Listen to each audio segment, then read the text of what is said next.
Good evening. Can you hear me? Good evening, sir. Okay, so Ketan ji is there, हाँ केतन जी आ गए हैं। हाँ जी। All right, चलो बहुत बढ़िया गल है। ਤੇ ਹੋਰ कौन है साडे नाल? अभी और किसी ने ज्वाइन नहीं किया है। दलजीत तो आज बिजी होगा। हाँ जी।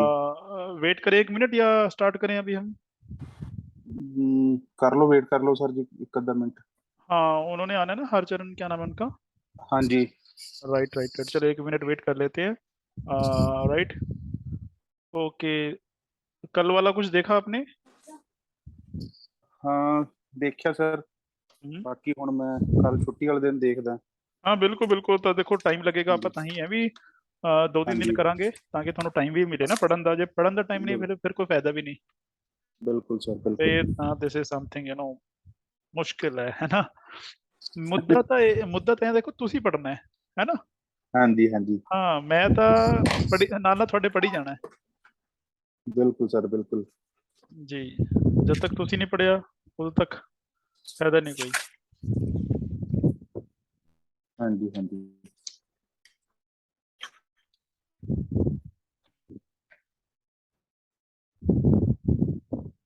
ਓਕੇ ਓਕੇ, ਫ੍ਰੀडम ਸਟਰਗਲ ਕੁਝ ਸੁਣਿਆ ਇਹਦੇ ਬਾਰੇ? ਕੋਈ ਕਾਂਗਰਸ ਬਾਰੇ ਕੁਝ ਸੁਣਿਆ ਹੋਵੇ ਕਦੇ? हाँ जी, हाँ जी। ਚਲੋ ਜੀ, ਥੋੜਾ ਜਿਹਾ ਮੈਨੂੰ ਬਰੀਫ ਜਿਹਾ ਆਈਡੀਆ ਦੇ ਦਿਓ ਕੀ ਸੁਣਿਆ ਹੈ। ਕਾਂਗਰਸ ਦਾ ਸਰ ਆਹੀ ਵੀ 18 ਐਗਜ਼ੈਕਟ ਹਾਂ ਤਾਂ ਨਹੀਂ, 1880 ਦੇ ਕਿੰਨੇ ਆਸ-ਪਾਸ ਕਿੰਨੇ ਦੀ ਆਪਣੇ ਹੋਈ ਸੀਗੀ, ਠੀਕ ਹੈ ਫਾਰਮੇਸ਼ਨ ਹੋਈ ਸੀਗੀ। ਠੀਕ ਹੈ। ਤੇ ਉੱਥੇ ਸ਼ਿਮਲੇ ਦੇ ਵਿੱਚ ਹੂੰ ਹੂੰ ਬਣਾਈ ਗਈ ਸੀਗੀ। ਹੂੰ, ਤੇ ਫਸਟ ਠੀਕ ਇਹਦਾ ਹੈ। ਜਿਹੜਾ ਨਾਮ ਸੀਗਾ ਹਾਂ ਉਹ ਸੀ ਇੰਡੀਅਨ ਕੁਛ ਐਵੇਂ ਦਾ, ਮੈਨੂੰ ਨਾਮ ਭੁੱਲ ਗਿਆ ਸਰ ਉਹ। ਠੀਕ ਉਸ ਹੈ। ਤੋਂ ਬਾਅਦ ਇਹ ਚੇਂਜ ਹੋਇਆ, ਨਾਮ ਕਾਂਗਰਸ ਰੱਖਿਆ। ਹੂੰ ਹਾਂਜੀ। ਓਕੇ। ਤੇ ਅੱਛਾ, ਉਸ ਤੋਂ ਇਲਾਵਾ ਕੀ ਪਤਾ? ਕਾਂਗਰਸ ਤੋਂ ਪਤਾ, ਹਰਚਰਨ ਜੀ ਨੇ ਜੁਆਇਨ ਕਰ ਲਿਆ। ਉਸ ਤੋਂ ਇਲਾਵਾ ਕੁਝ ਤੁਹਾਨੂੰ ਕੁਝ ਵੀ ਪਤਾ ਹੋਵੇ ਹਿਸਟਰੀ ਬਾਰੇ ਕੁਝ ਵੀ?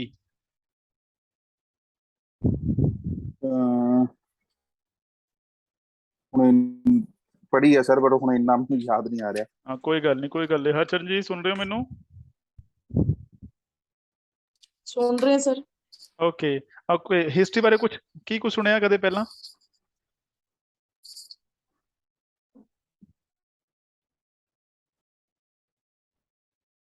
ਕੁਝ ਸੁਣਿਆ ਕਦੇ ਹਿਸਟਰੀ ਬਾਰੇ ਵੀ? ਗਾਂਧੀ ਤੋਂ ਪਹਿਲਾਂ ਜਾਂ ਗਾਂਧੀ ਤੋਂ ਬਾਅਦ ਕਦੇ ਕੁਝ ਹੋਇਆ ਹੋਵੇ ਹਿਸਟਰੀ 'ਚ?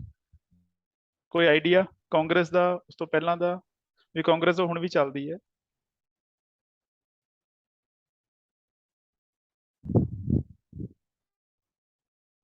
ਚਲੋ ਆਪਾਂ ਗੱਲ ਕਰਦੇ ਹਾਂ, ਠੀਕ ਹੈ। ਅੱਜ ਕੀ ਗੱਲ ਕਰਾਂਗੇ ਬੇਸਿਕਲੀ, ਆਪਾਂ ਹੁਣ ਰਿਵੋਲਟ ਦੇਖ ਲਿਆ, ਆਪਾਂ ਸਮਾਜ ਦੇ ਵਿੱਚ ਦੇਖ ਲਿਆ ਵੀ ਕੀ ਹੋ ਰਿਹਾ ਹੈ। ਉਸ ਚੀਜ਼ ਦਾ ਅਸਰ ਕਿਤੇ ਪਿਆ ਹੋਣਾ ਹੈ ਨਾ। ਲੋਕਾਂ ਦੇ ਵਿੱਚ ਜਾਗਰੂਕਤਾ ਆਈ ਸੀ, ਲੋਕੀ ਪੜ੍ਹ ਲਿਖ ਗਏ ਸੀਗੇ, ਇਹ ਵੀ ਚੀਜ਼ ਆਪਾਂ ਦੇਖੀ ਹੈ। ਹੁਣ ਹੋਰ ਕਿਤੇ ਰਿਜ਼ਲਟ ਪਿਆ ਹੈ? ਇੱਕ ਮਿੰਟ ਰੁਕਿਓ ਜਰਾ।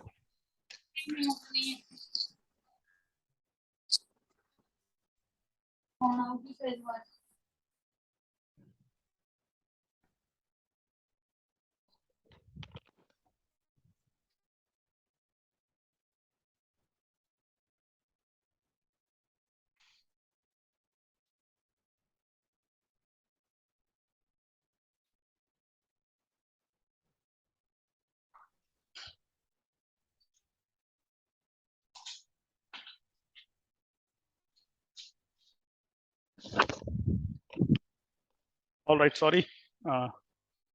ਹਾਂਜੀ। ਚਲੋ, ਮੁੱਦਾ ਕੀ ਹੈ, ਇਸ਼ੂ ਕੀ ਆ, ਆਪਾਂ ਕੀ ਗੱਲ ਕਰ ਰਹੇ ਹਾਂ ਬੇਸਿਕਲੀ।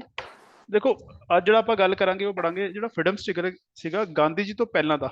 ਗਾਂਧੀ ਜੀ ਪਹਿਲਾਂ ਦਾ ਕਿਉਂ ਗੱਲ ਕਰ ਰਹੇ ਹਾਂ ਵੀ ਜੋ ਹੁਣ ਤੱਕ ਹੋਇਆ ਸੀ, ਰਿਵੋਲਟ ਹੋਇਆ, ਰਿਫਾਰਮਸ ਆਏ, ਕਲਚਰ ਰਿਫਾਰਮਸ ਆਏ ਸੀਗੇ, ਹੈ ਨਾ। ਤੇ ਲੋਕੀ ਪੜ੍ਹ ਲਿਖ ਗਏ ਸੀਗੇ, ਉਹਦਾ ਕਿਤੇ ਨਾ ਕਿਤੇ ਤੇ ਸੋਸਾਇਟੀ ਤੇ ਅਸਰ ਪਿਆ ਹੋਣਾ। ਸੋਸਾਇਟੀ ਤੇ, ਰਾਜਨੀਤੀ ਤੇ, ਇੰਡੀਆ ਦੀ ਇਕੋਨਮੀ ਤੇ ਅਸਰ ਸੀ, ਕਿਤੇ ਨਾ ਕਿਤੇ ਦਿਖੇਗਾ।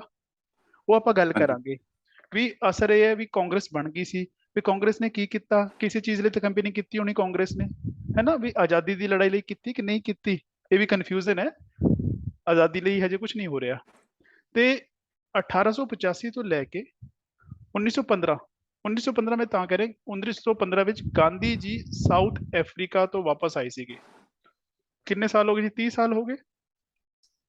30 ਸਾਲ ਜੋ ਹਾਂਜੀ। ਵੀ ਕੁਝ ਹੋਇਆ ਆਪਾਂ ਉਹਦੀ ਗੱਲ ਕਰਨ ਦੀ ਕੋਸ਼ਿਸ਼ ਕਰਾਂਗੇ ਵੀ ਕਿੰਨਾ ਕਵਰ ਕਰ ਸਕਦੇ ਆ। ਠੀਕ ਹੈ, ਇਹ ਇੰਪੋਰਟੈਂਟ ਇਸ ਚ ਕੀ ਹੈ, ਇੱਥੇ ਹੈ ਜਿਹੜੀ ਸੀਕੁਐਂਸ ਹੈ ਨਾ, ਵੀ ਹਿਸਟਰੀ ਚ ਕੀ ਹੋ ਰਿਹਾ ਉਹਦੀ ਸੀਕੁਐਂਸ ਤੁਹਾਨੂੰ ਪਤਾ ਹੋਣੀ ਚਾਹੀਦੀ ਹੈ। ਪਹਿਲਾਂ ਕਿਹੜੀ ਚੀਜ਼ ਹੋਈ, ਬਾਅਦ ਚ ਕਦੋਂ ਕੀ ਚੀਜ਼ ਹੋਈ, ਕਿਉਂ ਹੋਇਆ, ਉਹਦੇ ਵਿੱਚ ਕੌਣ ਬੰਦਾ ਸੀ, ਇਹ ਫੈਕਟ ਹੈ। ਤੇ ਇੱਥੋਂ 1885 ਤੋਂ ਲੈ ਕੇ 1947 ਦਾ ਜਿਹੜਾ ਪੀਰੀਅਡ ਹੈ ਇਹ ਬਹੁਤ ਜ਼ਿਆਦਾ ਇੰਪੋਰਟੈਂਟ ਹੈ ਪੂਰੀ ਹਿਸਟਰੀ ਦੇ ਵਿੱਚ। ਜੇ ਸਭ ਤੋਂ ਵੱਧ ਕੁਐਸਚਨ ਆਉਂਦੇ ਹੈ ਉਹ ਆਉਂਦੇ ਫਰੀडम ਸਟਰਗਲ ਦੇ ਵਿੱਚੋਂ, ਤੇ ਉਹ ਕਿੱਥੋਂ ਸਟਾਰਟ ਹੁੰਦਾ ਹੈ 1885 ਤੋਂ ਲੈ ਕੇ 1947। ਕਈ ਥਾਂ ਹੁੰਦਾ ਵੀ ਉਹ ਕਹਿੰਦੇ ਨੇ 1857 ਤੋਂ ਲੈ ਕੇ 57 ਕਹਿ ਲਓ ਕਿਉਂਕਿ ਉਹ ਰਿਵੋਲਟ ਆਫ 1857 ਹੈ, ਉਸ ਤੋਂ ਇਲਾਵਾ ਕੁਝ ਹੈ ਨਹੀਂ ਉੱਥੇ। ਉਸ ਤੋਂ ਇਲਾਵਾ ਇਹੀ ਹੈ ਜਿਹੜਾ ਆਪਾਂ ਗੱਲ ਕਰਾਂਗੇ। ਤੇ ਮਤਲਬ ਅਸੀਂ ਸਿਰਫ ਕਾਂਗਰਸ ਦੀ ਜਿਹੜਾ ਪਹਿਲਾ ਸਟੇਜ ਸੀਗੀ 1915 ਤੱਕ ਦੀ ਉਹਦੀ ਗੱਲ ਕਰਾਂਗੇ ਤੇ ਉਦੋਂ ਕੀ ਕੀ ਹੋਇਆ। ਠੀਕ ਹੈ, ਇਹ ਆਪਾਂ ਕੋਸ਼ਿਸ਼ ਕਰਾਂਗੇ ਜੇ ਅੱਜ ਹੋ ਗਿਆ ਠੀਕ ਹੈ, ਤੇ ਜੇ ਹੋ ਗਿਆ ਤਾਂ ਫਿਰ ਕੱਲ ਆਪਾਂ ਗਾਂਧੀ ਦਾ ਫੇਜ਼ ਡਿਸਕਸ ਕਰਾਂਗੇ ਕਿ ਇੰਡੀਆ ਦੀ ਹਿਸਟਰੀ ਦੇ ਵਿੱਚ ਪਾਰਟਿਕੂਲਰਲੀ ਜਿਹੜਾ ਫਰੀडम ਸਟਰਗਲ ਹੈ ਜਿਹਨੂੰ ਕਹਿੰਦੇ ਆਪਾਂ ਆਜ਼ਾਦੀ ਦਾ ਸੰਗਰਾਮ, ਜਿਹੜਾ ਸੁਤੰਤਰਤਾ ਸੰਗਰਾਮ, ਉਹਦੇ ਵਿੱਚ ਗਾਂਧੀ ਨੇ ਕੀ ਕੀਤਾ, ਕਿਹੜੇ ਕਿਹੜੇ ਅੰਦੋਲਨ ਚਲਾਏ, ਮੂਵਮੈਂਟ ਜਿਹੜੇ ਚਲਾਏ, ਉਹ ਸਾਨੂੰ ਪਤਾ ਹੋਣੇ ਚਾਹੀਦੇ। ਇਹ ਬਹੁਤ ਇੰਪੋਰਟੈਂਟ ਹੈ। ਜਿਹੜਾ ਹੁਣ ਤੱਕ ਪੜਿਆ ਉਹ ਇੰਨਾ ਇੰਪੋਰਟੈਂਟ ਨਹੀਂ ਸੀ ਜਿੰਨਾ ਇਹ ਇੰਪੋਰਟੈਂਟ ਹੈ। ਰਾਈਟ, ਚਲੋ ਜੀ ਇਹਦੀ ਗੱਲ ਕਰਦੇ ਹਾਂ, ਇਹਦੇ ਬਾਰੇ ਕੀ ਕੀ ਪਤਾ ਹੋਣਾ ਚਾਹੀਦਾ। ਸਭ ਤੋਂ ਪਹਿਲਾਂ ਕਿ ਕਾਂਗਰਸ ਬਣੀ ਹੈ, ਦੇਖੋ ਇੱਕਦਮ ਕੁਝ ਨਹੀਂ ਹੁੰਦਾ। ਸਭ ਤੋਂ ਪਹਿਲਾਂ ਇਹ ਚੀਜ਼ ਆਈ ਸੀ, ਇਹ ਕੀ ਹੈ, ਇਹ ਹੈ ਰਾਸ਼ਟਰਵਾਦ ਆਇਆ ਸੀ ਹਿੰਦੁਸਤਾਨ ਦੇ ਵਿੱਚ। ਨੈਸ਼ਨਲਿਜ਼ਮ, ਰਾਸ਼ਟਰੀयता ਦੀ ਭਾਵਨਾ। ਰਾਸ਼ਟਰੀयता ਜਾਂ ਨੈਸ਼ਨਲਿਜ਼ਮ ਹੁੰਦਾ ਕੀ ਹੈ, ਮੈਂ ਤੁਹਾਨੂੰ ਮੋਟਾ ਜਿਹਾ ਦੱਸਿਆ ਤੇ ਹੁਣ ਵੀ ਦੱਸ ਦਿੰਨਾ ਵੀ ਜਦ ਮੰਨ ਲਓ ਇੱਕ ਮੁਲਕ ਹੈ ਜਾਂ ਕੋਈ ਏਰੀਆ ਹੈ, ਠੀਕ ਹੈ, ਇੱਥੇ ਅਲੱਗ-ਅਲੱਗ ਸਟੇਟਸ ਨੇ, ਅਲੱਗ-ਅਲੱਗ ਬੰਦੇ ਰਹਿੰਦੇ ਹੈ, ਉਹ ਸਾਰੇ ਕੀ ਸੀਗੇ ਪਹਿਲਾਂ ਅਲੱਗ-ਅਲੱਗ ਸੀਗੇ। ਜਦ ਇਹਨਾਂ ਨੂੰ ਲੱਗੇ ਵੀ ਅਸੀਂ ਸਾਰੇ ਇੱਕੋ ਜਗ੍ਹਾ ਦੇ ਵਾਸੀ ਹਾਂ, ਸਾਰੇ ਇਕੱਠੇ ਆ ਆਪਾਂ, ਉਹਨਾਂ 'ਚ ਵੀ ਫੀਲਿੰਗ ਆ ਜੇ, ਵੀ ਯਾਨੀ ਕਿ ਮੈਂ ਨਹੀਂ, ਹੁਣ ਅਸੀਂ ਹੋ ਗਏ, हम सब एक हैं। ਉਹਨੂੰ ਲੱਗੇ ਵੀ ਜੋ ਬੰਦਾ ਇਹਦੀ ਪਰੇਸ਼ਾਨੀ ਹੈ ਤੇ ਮੇਰੀ ਪਰੇਸ਼ਾਨੀ ਹੈ, ਦੋਨਾਂ ਦਾ ਕਾਰਨ ਇੱਕੋ ਹੀ ਹੈ ਤੇ ਅਸੀਂ ਸਾਰੇ ਇਕੱਠੇ ਹੀ ਹਾਂ। ਇਹ ਬੰਬੇ ਦਾ ਹੈ ਤੇ ਇੱਕ ਮਦਰਾਸ ਦਾ ਹੈ, ਉਹ ਹੋਵੇ ਪਰ ਅਸੀਂ ਇਕੱਠੇ ਹੀ ਹਾਂ। ਤੇ ਉਹ ਜਿਹੜੀ ਫੀਲਿੰਗ ਹੈ ਵੀ ਇੱਕ, ਜੇ ਕਿਸੇ ਦਾ ਦਰਦ ਸੀਗਾ, ਕਿਸੇ ਦਾ ਦੁੱਖ ਸੀਗਾ, ਉਹ ਦੂਸਰੇ ਦਾ ਵੀ ਦੁੱਖ ਹੁੰਦਾ ਤੇ ਦੂਸਰੇ ਨੂੰ ਸਮਝ ਆਉਂਦਾ ਸੀ ਇਹਨੂੰ ਕੀ ਪ੍ਰੋਬਲਮ ਹੈ ਤੇ ਉਹ ਸਪੋਰਟ ਕਰਦਾ ਸੀ। ਇਹ ਵਾਲੀ ਫੀਲਿੰਗ ਆਈ, ਇਹਨੂੰ ਨੈਸ਼ਨਲਿਜ਼ਮ ਕਿਹਾ ਜਾਂਦਾ ਹੈ। ਅੱਜ ਦੀ ਡੇਟ 'ਚ ਆਪਾਂ ਗੱਲ ਕਰੀਏ ਨੈਸ਼ਨਲਿਜ਼ਮ ਹੈਗਾ ਜਾਂ ਨਹੀਂ ਹੈਗਾ ਬਾਅਦ ਦੀ ਗੱਲ ਹੈ।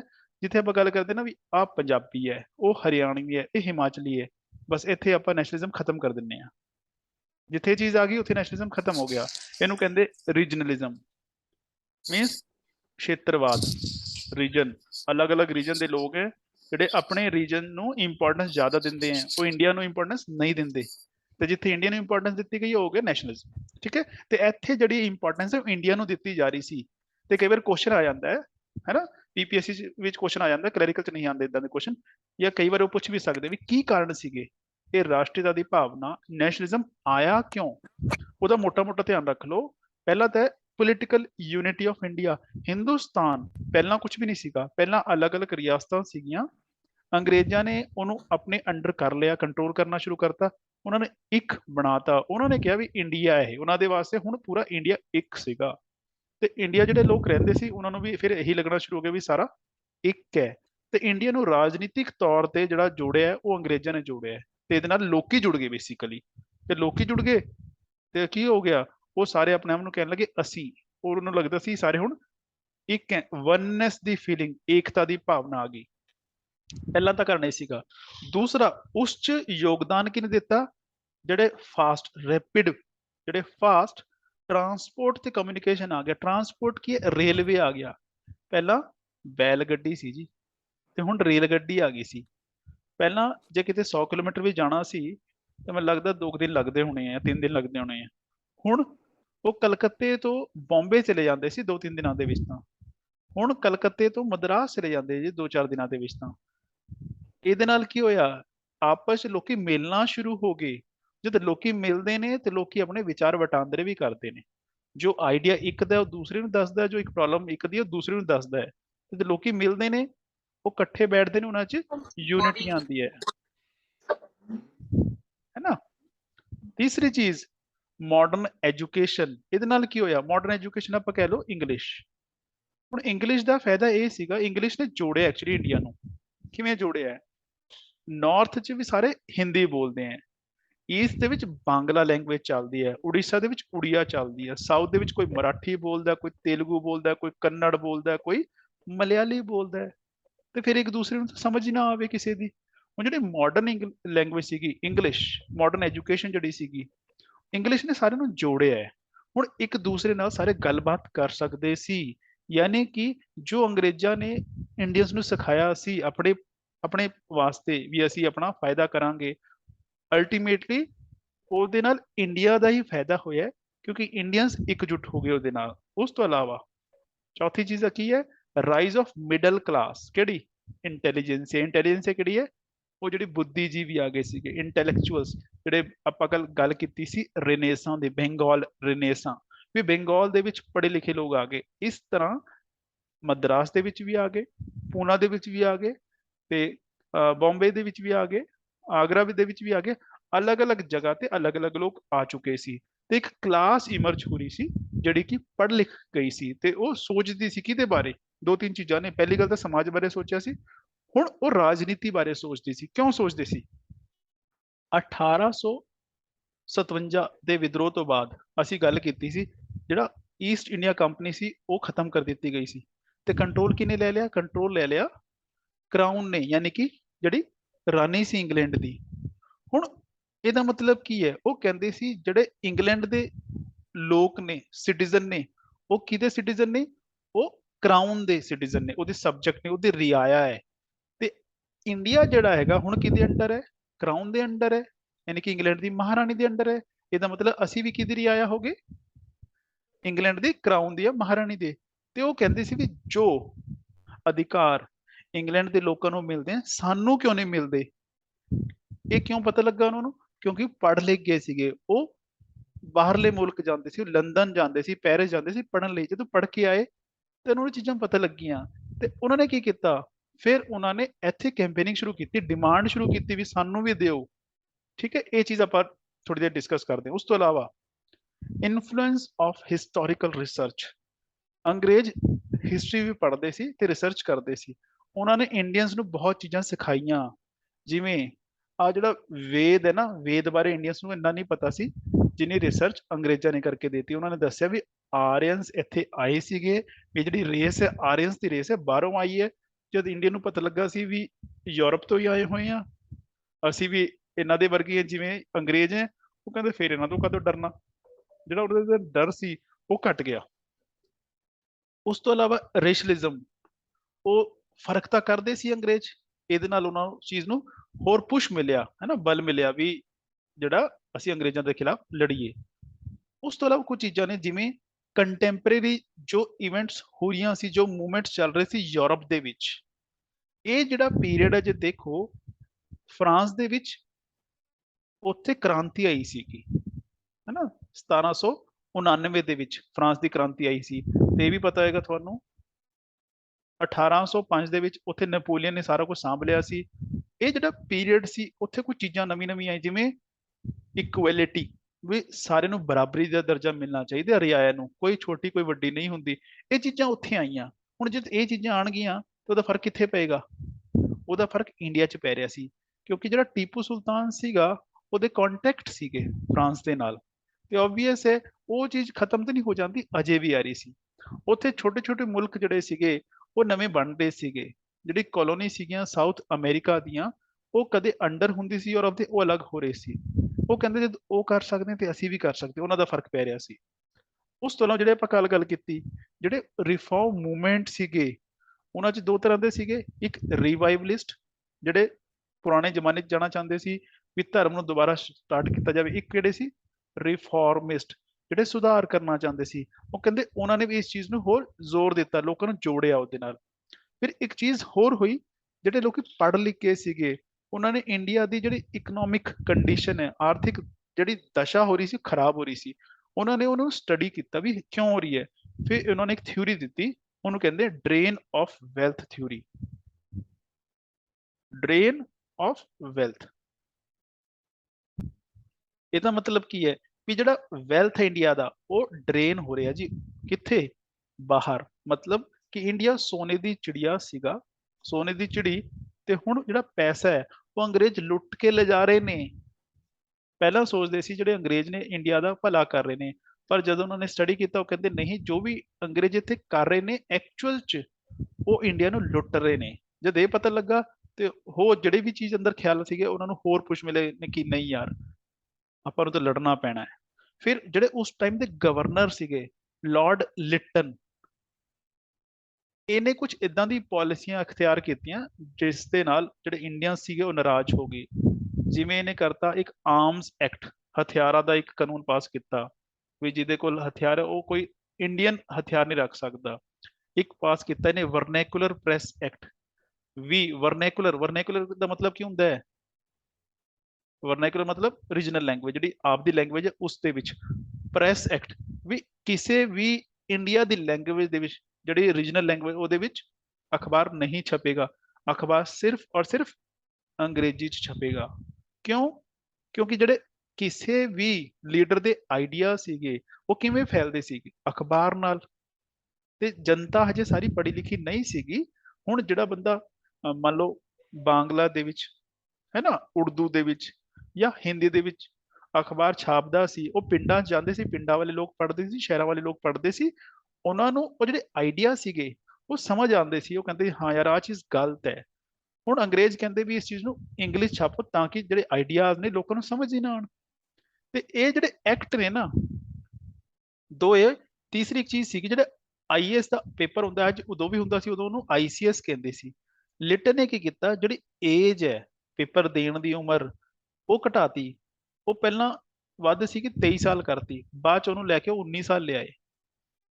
1878 ਦੀ ਗੱਲ ਹੈ ਜੀ ਵੀ 19 ਸਾਲ ਤੇ ਏਜ ਖਤਮ ਹੈ 19 ਸਾਲ ਤੋਂ ਬਾਅਦ ਕੋਈ ਆਈਸੀਐਸ ਦਾ ਪੇਪਰ ਨਹੀਂ ਸੀ ਦੇ ਸਕਦਾ ਇਹਦੇ ਨਾਲ ਇੰਡੀਅਨਸ ਦੇ ਵਿੱਚ ਇੱਕ ਗੁੱਸਾ ਆ ਗਿਆ ਥੋੜਾ ਜਿਹਾ ਵੀ ਜਿਹੜੇ ਅੰਗਰੇਜ਼ ਨੇ ਵਾਕਈ ਇਹ ਹਿੰਦੁਸਤਾਨ ਦਾ ਭਲਾ ਨਹੀਂ ਕਰ ਰਹੇ ਇੰਡੀਆ ਦੇ ਖਿਲਾਫ ਹੀ ਨੇ ਜੋ ਵੀ ਕੁਝ ਕਰ ਰਹੇ ਨੇ ਫਿਰ ਇਸ ਤੋਂ ਇਲਾਵਾ ਇੱਕ ਨਾ ਉਹਨਾਂ ਨੇ ਬਿੱਲ ਪਾਸ ਕੀਤਾ ਸੀ ਕਾਨੂੰਨ ਬਣਾਉਣ ਦੀ ਕੋਸ਼ਿਸ਼ ਕੀਤੀ ਉਹ ਇਲਬਰਟ ਬਿੱਲ ਕਹਿੰਦੇ ਕਿਉਂਕਿ ਇਲਬਰਟ ਸਰ ਨੇ ਇੰਟਰੋਡਿਊਸ ਕੀਤਾ ਸੀ ਉਹ ਬੜਾ ਕੰਟਰੋਵਰਸ਼ੀਅਲ ਰਿਹਾ ਉਸ ਤੇ ਬਹੁਤ ਜ਼ਿਆਦਾ ਜਿਹੜੀ ਬਹਿਸ ਹੋਈ ਉਹ ਬੇਸਿਕਲੀ ਉਹ ਤਾਂ ਸੀਗਾ ਚੰਗਾ ਇੰਡੀਅਨਸ ਖੁਸ਼ ਹੋ ਗਏ ਜਦ ਇਹਨੂੰ ਪਾਸ ਕਰਨ ਦੀ ਕੋਸ਼ਿਸ਼ ਕੀਤੀ ਗਈ ਪਰ ਜਿਹੜੇ ਅੰਗਰੇਜ਼ ਇਹਦੇ ਖਿਲਾਫ ਸੀਗੇ ਇਹਦੇ ਨਾਲ ਕੀ ਹੋਇਆ ਜਿਹੜੇ ਜੱਜ ਸੀਗੇ ਉਹ ਦੋਵੇਂ ਤਰ੍ਹਾਂ ਦੇ ਹੁੰਦੇ ਸੀ ਇੰਡੀਅਨ ਜੱਜ ਤੇ ਅੰਗਰੇਜ਼ ਤੇ ਹੁੰਦਾ ਕੀ ਸੀ ਪਹਿਲਾਂ ਵੀ ਜਿਹੜਾ ਅੰਗਰੇਜ਼ ਹੈ ਉਹ ਇੰਡੀਅਨ ਤੇ ਅੰਗਰੇਜ਼ ਨੂੰ ਸਜ਼ਾ ਦੇ ਸਕਦਾ ਸੀ ਉਹਦਾ ਕੇਸ ਉਹਦਾ ਜੱਜ ਬਣ ਸਕਦਾ ਸੀ ਅਦਾਲਤ 'ਚ ਪਰ ਜਿਹੜਾ ਕੋਈ ਇੰਡੀਅਨ ਜੱਜ ਹੈ ਉਹਦੀ ਅਦਾਲਤ ਦੇ ਵਿੱਚ ਕਿਸੇ ਅੰਗਰੇਜ਼ ਨੂੰ ਨਹੀਂ ਸੀ ਪੇਸ਼ ਹੋ ਸਕਦਾ ਕੋਈ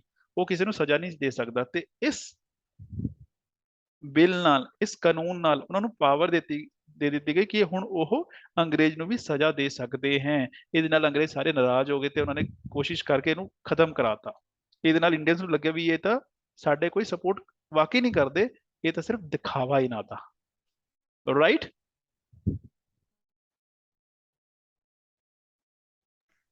कुछ कुछ समझ आ रहा है जी हाँ जी sir all right thank you चलो अगे चलते हैं फिर हुण ये जो चीज़ां हो रही हैं ते ये तो है नहीं भी एकदम कुछ हो जाएगा ਇਹਦੇ ਨਾਲ ਕੀ ਹੈ ਜਿਹੜੇ ਲੋਕੀ ਪੜ੍ਹ ਲਿਖ ਗਏ ਸੀ ਉਹਨਾਂ ਨੇ ਕੁਝ ਆਰਗੇਨਾਈਜੇਸ਼ਨਸ ਆਪਣੀ ਸਭਾ ਸੰਸਥਾਵਾਂ ਬਣਾਉਣੀ ਸ਼ੁਰੂ ਕੀਤੀਆਂ ਕਾਦੇ ਵਾਸਤੇ ਸਭ ਤੋਂ ਪਹਿਲਾਂ ਜਦ ਵੀ ਕੋਈ ਹੋਏਗਾ ਰਾਜਨੀਤਿਕ ਮੁੱਦਾ ਹੁੰਦਾ ਹੈ ਰਾਜਨੀਤਿਕ ਕੀ ਹੈ ਆ ਇੱਕ ਪਹਿਲੀ ਐਸੋਸੀਏਸ਼ਨ ਬਣੀ ਇਹ ਕੁਐਸਚਨ ਬਣਦਾ ਹੈ ਇੰਡੀਆ ਦੀ ਪਹਿਲੀ ਰਾਜਨੀਤਿਕ ਜਾਂ ਪੋਲੀਟੀਕਲ ਆਰਗੇਨਾਈਜੇਸ਼ਨ ਕਿਹੜੀ ਸੀ ਉਹ ਸੀਗੀ land holder society land holder ਕੌਣ ਹੁੰਦੇ ਨੇ ਜ਼ਮੀਂਦਾਰ ਜ਼ਮੀਂਦਾਰਾਂ ਨੇ ਇੱਕ ਸੁਸਾਇਟੀ ਬਣਾਈ ਸੀ ਆਪਣੇ ਆਪ ਨੂੰ ਬਚਾ ਕੇ ਰੱਖਣ ਲਈ ਤਾਂ ਕਿ ਜੇ ਉਹਨਾਂ ਨੂੰ ਪ੍ਰੋਬਲਮ ਆਵੇ ਤੇ ਉਹ ਇਕੱਠੇ ਹੋ ਕੇ ਅੰਗਰੇਜ਼ਾਂ ਨਾਲ ਗੱਲਬਾਤ ਕਰਨ 1837 ਚ ਬਣੀ ਸੀ ਜੀ ਰਾਈਟ ਉਸ ਤੋਂ ਬਾਅਦ ਇਹ ਬਣਨੀ ਸ਼ੁਰੂ ਹੋਈ ਬਹੁਤ ਸਾਰੀ ਜਿਵੇਂ ਬ੍ਰਿਟਿਸ਼ ਇੰਡੀਆ ਸੁਸਾਇਟੀ ਬਣੀ 1839 ਦੇ ਵਿੱਚ ਬਣੀ ਮਦਰਾਸ ਨੇਟਿਵ ਐਸੋਸੀਏਸ਼ਨ ਬਣੀ 1852 ਹੁਣ ਦੋ ਚੀਜ਼ ਦੇਖੋ ਆ ਕਲਕੱਤਾ ਦੀ ਹੈ ਇਹ ਮਦਰਾਸ ਚ ਬਣ ਗਈ ਇਹ ਬੰਬੇ ਚ ਬਣ ਗਈ ਇਹ ਪੂਨਾ ਚ ਬਣ ਰਹੀ ਹੈ ਠੀਕ ਹੈ ਇਹ ਕਲਕੱਤਾ ਦੀ ਹੈ Indian association Indian league Indian National Congress ਤੇ ਮਦਰਾਸ ਇਸ ਇੱਕ ਚੀਜ਼ ਦਿਖ ਰਹੀ ਹੈ ਜਿਵੇਂ ਜਿਵੇਂ ਟਾਈਮ ਵੱਧ ਰਿਹਾ ਇੰਡੀਆ ਦੇ ਹਰ ਪਾਸੇ ਵੱਡੇ ਵੱਡੇ ਸ਼ਹਿਰਾਂ 'ਚ ਇਹ ਅਲੱਗ-ਅਲੱਗ ਆਰਗੇਨਾਈਜੇਸ਼ਨਸ ਬਣ ਰਹੀਆਂ ਨੇ ਹੈ ਨਾ ਇਹਦਾ ਮਤਲਬ ਕੀ ਹੈ ਵੀ ਜੋ ਲੋਕਾਂ ਦੇ ਵਿਚਾਰ ਸੀ ਉਹ ਫੈਲ ਰਹੇ ਸੀ ਜਿਹੜੀ ਉਹਨਾਂ ਦੀ ਡਿਮਾਂਡ ਹੈ ਉਹਨੂੰ ਪੂਰਾ ਕਰਵਾਉਣ ਲਈ ਉਹ ਇਕੱਠੇ ਹੋ ਰਹੇ ਸੀ। ਕਿਸ ਤਰ੍ਹਾਂ ਕਿ ਉਹਨਾਂ ਨੇ ਆਰਗੇਨਾਈਜੇਸ਼ਨ ਬਣਾ ਲਈਆਂ। ਹੁਣ ਇਹ ਆਰਗੇਨਾਈਜੇਸ਼ਨ ਪੂਰੇ ਇੰਡੀਆ 'ਚ ਅਲੱਗ-ਅਲੱਗ ਜਗ੍ਹਾ ਤੇ ਬਣੀਆਂ ਹੋਈਆਂ। ਸਭ ਤੋਂ ਵੱਡੀ ਗੱਲ ਕੀ ਇਹਨਾਂ 'ਚ ਖਾਸ ਗੱਲ ਇਹ ਹੈ ਵੀ ਜਿੰਨੀ ਵੀ ਬਣੀਆਂ ਹੋਈਆਂ ਉਹ ਸਾਰੀ ਕੀ ਹੈ, ਰੀਜਨਲ ਹੈ, ਕੋਈ ਪੈਨ ਇੰਡੀਆ ਨਹੀਂ ਹੈ। ਇਹਦਾ ਮਤਲਬ ਕੀ ਹੈ, ਸਾਰੇ ਜਿੰਨੀ ਵੀ ਆਰਗੇਨਾਈਜੇਸ਼ਨ ਬਣੀਆਂ ਲੋਕਲ ਬਣੀਆਂ ਹੋਈਆਂ। ਇਹਨਾਂ 'ਚ ਕੋਈ ਇਹੋ ਜਿਹੀ ਨਹੀਂ ਹੈ ਜਿਹਨੂੰ ਕਹੀਏ ਆਪਾਂ ਕਿ ਇਹ ਪੂਰੇ ਇੰਡੀਆ ਵਾਸਤੇ ਇੱਕ ਹੈ। ਤੇ ਇਹ ਜਦ ਇਹ ਚੀਜ਼ ਬਣਾਈਆਂ ਇਹਨਾਂ ਨੇ ਆਰਗੇਨਾਈਜੇਸ਼ਨ ਨੇ, ਅੰਗਰੇਜ਼ਾਂ ਨਾਲ ਗੱਲ ਕਰਦੇ ਸੀ, ਆਪਣੀ ਡਿਮਾਂਡ ਰੱਖਦੇ ਸੀ, ਇਹਨਾਂ ਨੇ ਇੱਕ ਚੀਜ਼ ਆਬਜ਼ਰਵ ਕੀਤੀ ਵੀ ਜੋ ਇਹ ਕੁਝ ਮੰਗਦੇ ਹੈ ਉਹ 'ਚ ਇੱਕ ਅੱਧੀ ਚੀਜ਼ ਅੰਗਰੇਜ਼ ਦੇ ਦਿੰਦੇ ਆ, ਬਾਕੀ ਉਹ ਇਗਨੋਰ ਕਰ ਦਿੰਦੇ ਆ। ਕਿਉਂ? ਕਿਉਂਕਿ ਇਹਨਾਂ ਨੇ ਇੱਕ ਚੀਜ਼ ਰਿਅਲਾਈਜ਼ ਕੀਤੀ ਵੀ ਜਦ ਅਸੀਂ ਸਾਰੇ ਅਲੱਗ-ਅਲੱਗ ਹੈ, ਛੋਟੀ ਛੋਟੀ ਪਾਰਟੀਆਂ ਹਾਂ ਅਸੀਂ, ਤੇ ਅੰਗਰੇਜ਼ਾਂ ਨੂੰ ਲੱਗਦਾ ਵੀ ਅਸੀਂ ਸਾਰੇ ਟੁੱਟੇ ਹੋਏ ਹਾਂ ਤੇ ਸਾਨੂੰ ਕੁਝ ਦੇਣ ਨਾ ਦੇਣ ਉਹਨਾਂ ਦੀ ਮਰਜ਼ੀ।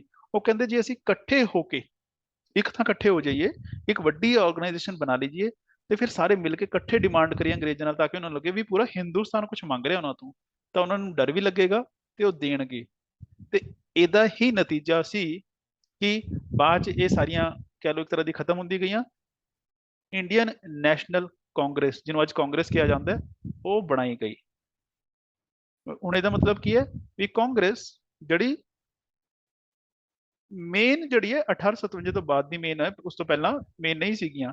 ਵੀ ਆ ਜਿਹੜੀ ਆਰਗੇਨਾਈਜੇਸ਼ਨ ਬਣੀਆਂ ਇੰਨੀ ਸਾਰੀਆਂ, ਉਹਨਾਂ ਦਾ ਕਲਮੀਨੇਸ਼ਨ ਸੀ, ਉਹ ਜੁੜ ਕੇ ਇਕੱਠੀ ਹੋ ਕੇ ਇੱਕ ਵੱਡੀ ਆਰਗੇਨਾਈਜੇਸ਼ਨ ਬਣੀ ਜਿਹਨੂੰ ਕਾਂਗਰਸ ਕਿਹਾ ਜਾਂਦਾ ਹੈ। ਰਾਈਟ? ਤੇ ਇਹ ਕੁਐਸਚਨ ਬਣਦੇ ਆ ਜੀ ਇਦਾਂ ਦੇ ਕਿ ਮਦਰਾਸ ਮਹਾਜਨ ਸਭਾ ਕਦੋਂ ਬਣੀ, ਕਿਹਨੇ ਬਣਾਈ, ਉਹ ਫੈਕਟ ਹੈ, ਉਹ ਇੱਥੇ ਤਾਂ ਨਹੀਂ ਮੈਂ ਡਿਸਕਸ ਕਰ ਰਿਹਾ, ਕਿਉਂਕਿ ਫੈਕਟ ਵੀ ਕਿਹਨੇ ਬਣਾਈ, ਨਾਮ ਨੇ ਉਹ ਅਲੱਗ ਦੇ ਦਿਆਂਗਾ ਮੈਂ, ਨੋਟ ਕਰ ਲਿਓ ਬਸ, ਗੱਲ ਮੁਕਾਈ। ਠੀਕ ਹੈ ਜੀ। ਹੁਣ ਆ ਜਾਓ ਕਾਂਗਰਸ ਤੇ, ਵੀ ਜਿਹੜੀ ਕਾਂਗਰਸ ਬਣੀ ਹੈ ਇਹਦੇ ਬਾਰੇ ਤੁਹਾਨੂੰ ਕੀ ਪਤਾ ਹੋਣਾ ਚਾਹੀਦਾ ਹੈ। ਕਾਂਗਰਸ ਤਾਂ ਐਵੇਂ ਹੈ ਜੀ, ਹੁਣ ਮੋਟਾ-ਮੋਟਾ ਤੁਹਾਨੂੰ ਪਤਾ ਹੀ ਲੱਗ ਗਿਆ ਵੀ ਕਾਂਗਰਸ ਕਿਵੇਂ ਬਣੀ ਹੈ ਤੇ ਕਿਉਂ ਬਣੀ ਹੈ। ਹੁਣ ਅਸੀਂ ਜੋ ਪੜ੍ਹਦੇ ਵੀ ਕਾਂਗਰਸ 1885 ਦੇ ਵਿੱਚ ਬਣੀ। ਕਿੱਥੇ ਬਣੀ? ਸ਼ਿਮਲਾ 'ਚ ਬਣੀ। ਕਿਹਨੇ ਬਣਾਈ? ਐਲਨ ਆਕਟੇਵੀਅਨ ਹਿਊਮ ਜਾਂ ਏ.ਓ. ਹਿਊਮ ਨੇ ਬਣਾਈ। ਕੌਣ ਸੀ ਉਹ? ਰਿਟਾਇਰਡ ਆਈਏਐਸ ਅਫਸਰ ਸੀ, ਜਿਹਨੂੰ ਆਈਸੀਐਸ ਕਿਹਾ ਜਾਂਦਾ ਸੀ। ਤੇ ਉਹਨੇ ਕੀ ਬਣਾਈ ਸੀ? ਇੰਡੀਅਨ ਨੈਸ਼ਨਲ ਯੂਨੀਅਨ ਬਣਾਈ ਸੀ। ਤੇ ਜਦੋਂ ਇਹਨਾਂ ਦੀ ਮੀਟਿੰਗ ਹੋਈ ਨਾ, ਉੱਥੇ ਆ ਬੈਠੇ ਸੀ ਦਾਦਾ ਭਾਈ ਨੌਰੋਜੀ। ਕੱਲ ਇਹਦਾ ਨਾਮ ਪੜਿਆ ਸੀ ਆਪਾਂ ਕਿੱਥੇ? ਰਹਿਨੁਮਾਈ ਮਜ਼ਦਾ ਆਸਨ ਸਭਾ 'ਚ, ਜਿਹੜੀ ਪਾਰਸੀਆਂ ਦੀ, ਉੱਥੇ ਨਾਮ ਪੜਿਆ ਸੀ ਇਹਦਾ। ਇਹਨੂੰ grand old man of India ਕਿਹਾ ਜਾਂਦਾ ਸੀ। ਸਾਰੇ ਕੁਐਸਚਨ ਹੈ ਤਾਂ ਹੀ ਮੈਂ ਹਾਈਲਾਈਟ ਕੀਤੇ ਹੋਏ ਆ। ਇਹ ਕਹਿੰਦਾ ਵੀ ਜਿਹੜਾ ਇਹ ਇਕੱਠ ਹੈ, it's a group of people, it is an assembly of people. ਤੇ ਯੂਨੀਅਨ ਤਾਂ ਕਹਿੰਦਾ ਹੈ ਨਹੀਂ। ਤੇ ਅਮਰੀਕਾ ਦੇ ਵਿੱਚ ਅਸੈਂਬਲੀ ਆਫ ਪੀਪਲ ਨੂੰ ਕਾਂਗਰਸ ਕਿਹਾ ਜਾਂਦਾ ਹੈ। ਤੇ ਕਹਿੰਦਾ ਵਧੀਆ ਲੱਗੇਗਾ ਤੁਸੀਂ ਯੂਨੀਅਨ ਦਾ ਨਾਮ ਬਦਲੋ ਇਹਦਾ, ਤੇ ਇਹਦਾ ਨਾਮ ਕਾਂਗਰਸ ਰੱਖੋ। ਇਹ ਵੀ ਵਿਚਾਰਾ ਬਜ਼ੁਰਗ ਬੰਦਾ ਤੇ ਉਹ ਵੀ ਰਿਟਾਇਰ ਹੋ, ਕਹਿੰਦੇ ਠੀਕ ਹੈ ਯਾਰ, ਤੇ ਨਾਮ ਬਦਲ ਕੇ ਰੱਖਤਾ ਇੰਡੀਅਨ ਨੈਸ਼ਨਲ ਕਾਂਗਰਸ। ਤੇ ਕੁਐਸਚਨ ਆਉਂਦਾ ਵੀ ਪਹਿਲਾ ਨਾਮ ਸੀਗਾ ਯੂਨੀਅਨ ਕਾਂਗਰਸ, ਕਿਹਦੇ ਸੁਜੈਸ਼ਨ ਤੇ ਰੱਖਿਆ ਗਿਆ, ਕਿਹਦੀ ਐਡਵਾਈਸ ਰੱਖਿਆ ਗਿਆ? Grand old man of India, ਜਿਹਨੂੰ ਦਾਦਾ ਭਾਈ ਨੌਰੋਜੀ ਨਾਮ ਹੈ ਜਿਹਦਾ, ਉਹਦੇ ਕਹੇ ਤੇ ਰੱਖਿਆ ਗਿਆ। ਪਹਿਲਾ ਜਿਹੜਾ ਸੈਸ਼ਨ ਸੀ, ਪਹਿਲੀ ਮੀਟਿੰਗ ਹੈ ਕਿੱਥੇ ਹੋਈ? ਬੰਬੇ ਦੀ ਪਹਿਲੀ ਮੀਟਿੰਗ ਹੋਈ ਜੀ। WC ਬੈਨਰਜੀ ਉਹਦਾ ਪ੍ਰੈਜ਼ੀਡੈਂਟ ਸੀ। ਤੇ ਇਹ ਹਰ ਸਾਲ ਮੀਟਿੰਗ ਹੋਈ ਹੈ, ਕਦੇ ਕਦੇ ਨਹੀਂ, ਜਦੋਂ ਜੇਲ੍ਹ ਜੂਲ 'ਚ ਸੀਗੇ ਉਦੋਂ ਛੱਡ ਕੇ ਹਰ ਸਾਲ ਮੀਟਿੰਗ ਹੁੰਦੀ ਰਹੀ ਹੈ 47 ਤੱਕ, 48 'ਚ ਵੀ ਹੋਈ ਹੈ ਵੈਸੇ। ਠੀਕ ਹੈ। ਤੇ ਕਦੋਂ ਹੁੰਦੀ ਸੀ? ਜਿਹੜਾ ਦਸੰਬਰ ਦਾ ਲਾਸਟ ਵੀਕ ਹੁੰਦਾ ਸੀ, ਉਹ ਕ੍ਰਿਸਮਸ ਦੇ ਆਲੇ ਦੁਆਲੇ, ਉਦੋਂ ਹੋਈ ਹੈ ਜੀ।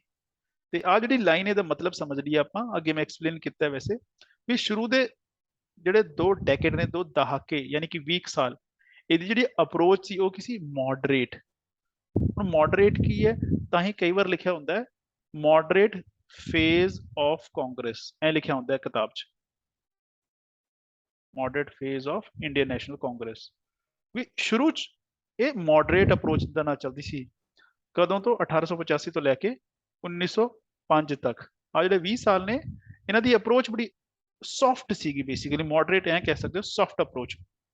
ਤੇ ਉਸ ਤੋਂ ਪਹਿਲਾਂ ਇਹ ਕੁਐਸਚਨ ਬਣ ਜਾਂਦਾ ਹੈ ਵੀ ਜਿਹੜੀ ਕਾਂਗਰਸ ਬਣੀ ਉਹਦੇ 2 ਥਿਊਰੀਜ਼ ਹੈ, ਵੀ ਕੁਝ ਦਾ ਜਿਹੜਾ ਓਪੀਨੀਅਨ ਹੈ, ਮਤਾ ਹੈ, ਉਹ ਅਲੱਗ ਹੈ, ਕੁਝ ਹਿਸਟੋਰੀਅਨਸ ਦਾ ਮਤਾ ਅਲੱਗ ਹੈ। ਜਿਹੜੀ ਪੁਰਾਣੀ ਥਿਊਰੀ ਹੁੰਦੀ ਸੀ ਉਹ ਕਹਿੰਦੇ ਸੀ ਕਾਂਗਰਸ ਜਿਹੜੀ ਬਣਾਈ ਗਈ ਹੈ ਉਹ ਸੇਫਟੀ ਵਾਲ ਦੀ ਤਰ੍ਹਾਂ ਬਣਾਈ ਗਈ ਹੈ। ਇਹਦਾ ਮਤਲਬ ਕੀ ਹੈ?